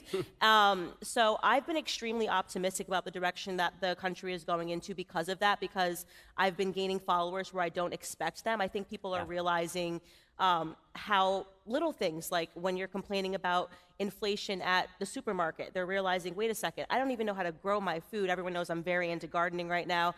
I don't know how to grow my food. I don't know how to do things for my family and for myself. We've all, in a sense, been welfare recipients in my mind. And because of the tragedy of the Biden administration, I think people are waking up, and the tragedy of COVID policy all around the world globally, there seems to be an awakening. And I always like to leave people with that optimism, because things can seem really dreary and can seem really gloomy, but even in terms of a Biden presidency, I say that God had his hand on that. We needed that to happen in order for there to be this proliferation of people waking up and saying, okay, wait, enough is enough. Things need to change. I made the mistake of looking at my watch.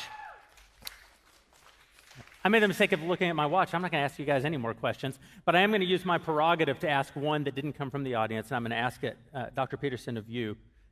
We've lived through, over the last few years, in this country and in your home country as well, a very open hostility from our governments against us, with the COVID lockdowns, with so many of the policies that were sort of justified. I don't like it when people say, oh, I work from home because of COVID. Well, it's not because of COVID that you work from home. It's because of bureaucrats and politicians who determined that their reaction to COVID would be these various things.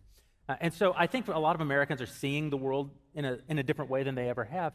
But you, uniquely of anyone on this stage, have had your government come against you personally, not in the broad sense that we've all been enduring it, but you've really been targeted, it seems to me, by the Canadian government in a way that's very specific and very particular, and yet you continue to live a lot of your life in Toronto. I'm sure that you have deep relationships in Toronto.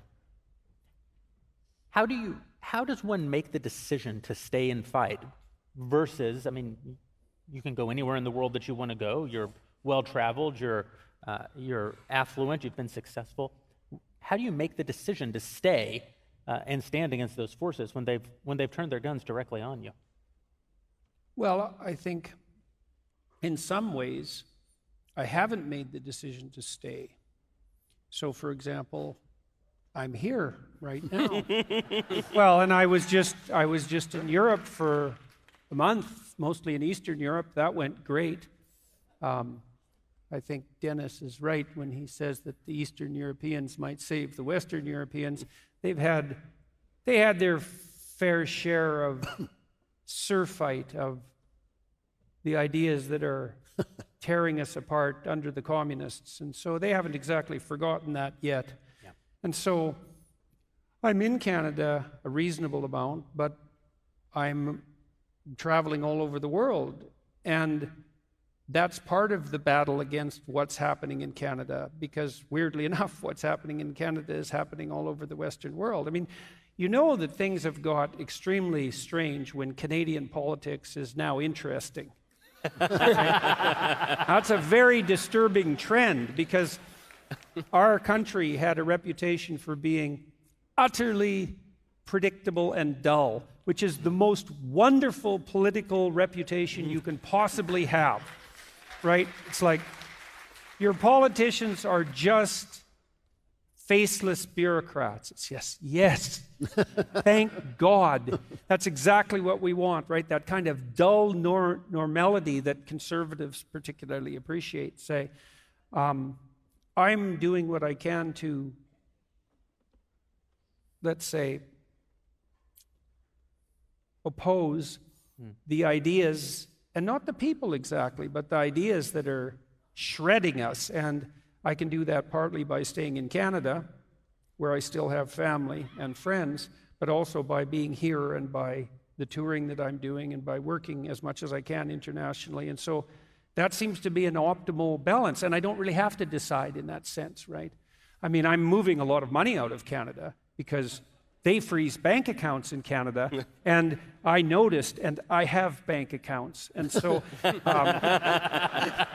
and I also saw when I was touring through Europe, especially in the last month, the Canadian government has no idea what freezing bank accounts did to Canada's reputation. It was a devastating move, and the consequences of that are going to unfold over, oh, God only knows how long, 20 years maybe. It was a catastrophic move strategically. So I'm moving as much money as I can out of Canada as fast as I possibly can. So, but my residency is still there, and I'm working avidly with conservatives in Canada to rid our country of the plague that its governance currently represents. So, and I should also point out, there is not a chance in the world that Trudeau's going to last more than 3 more years.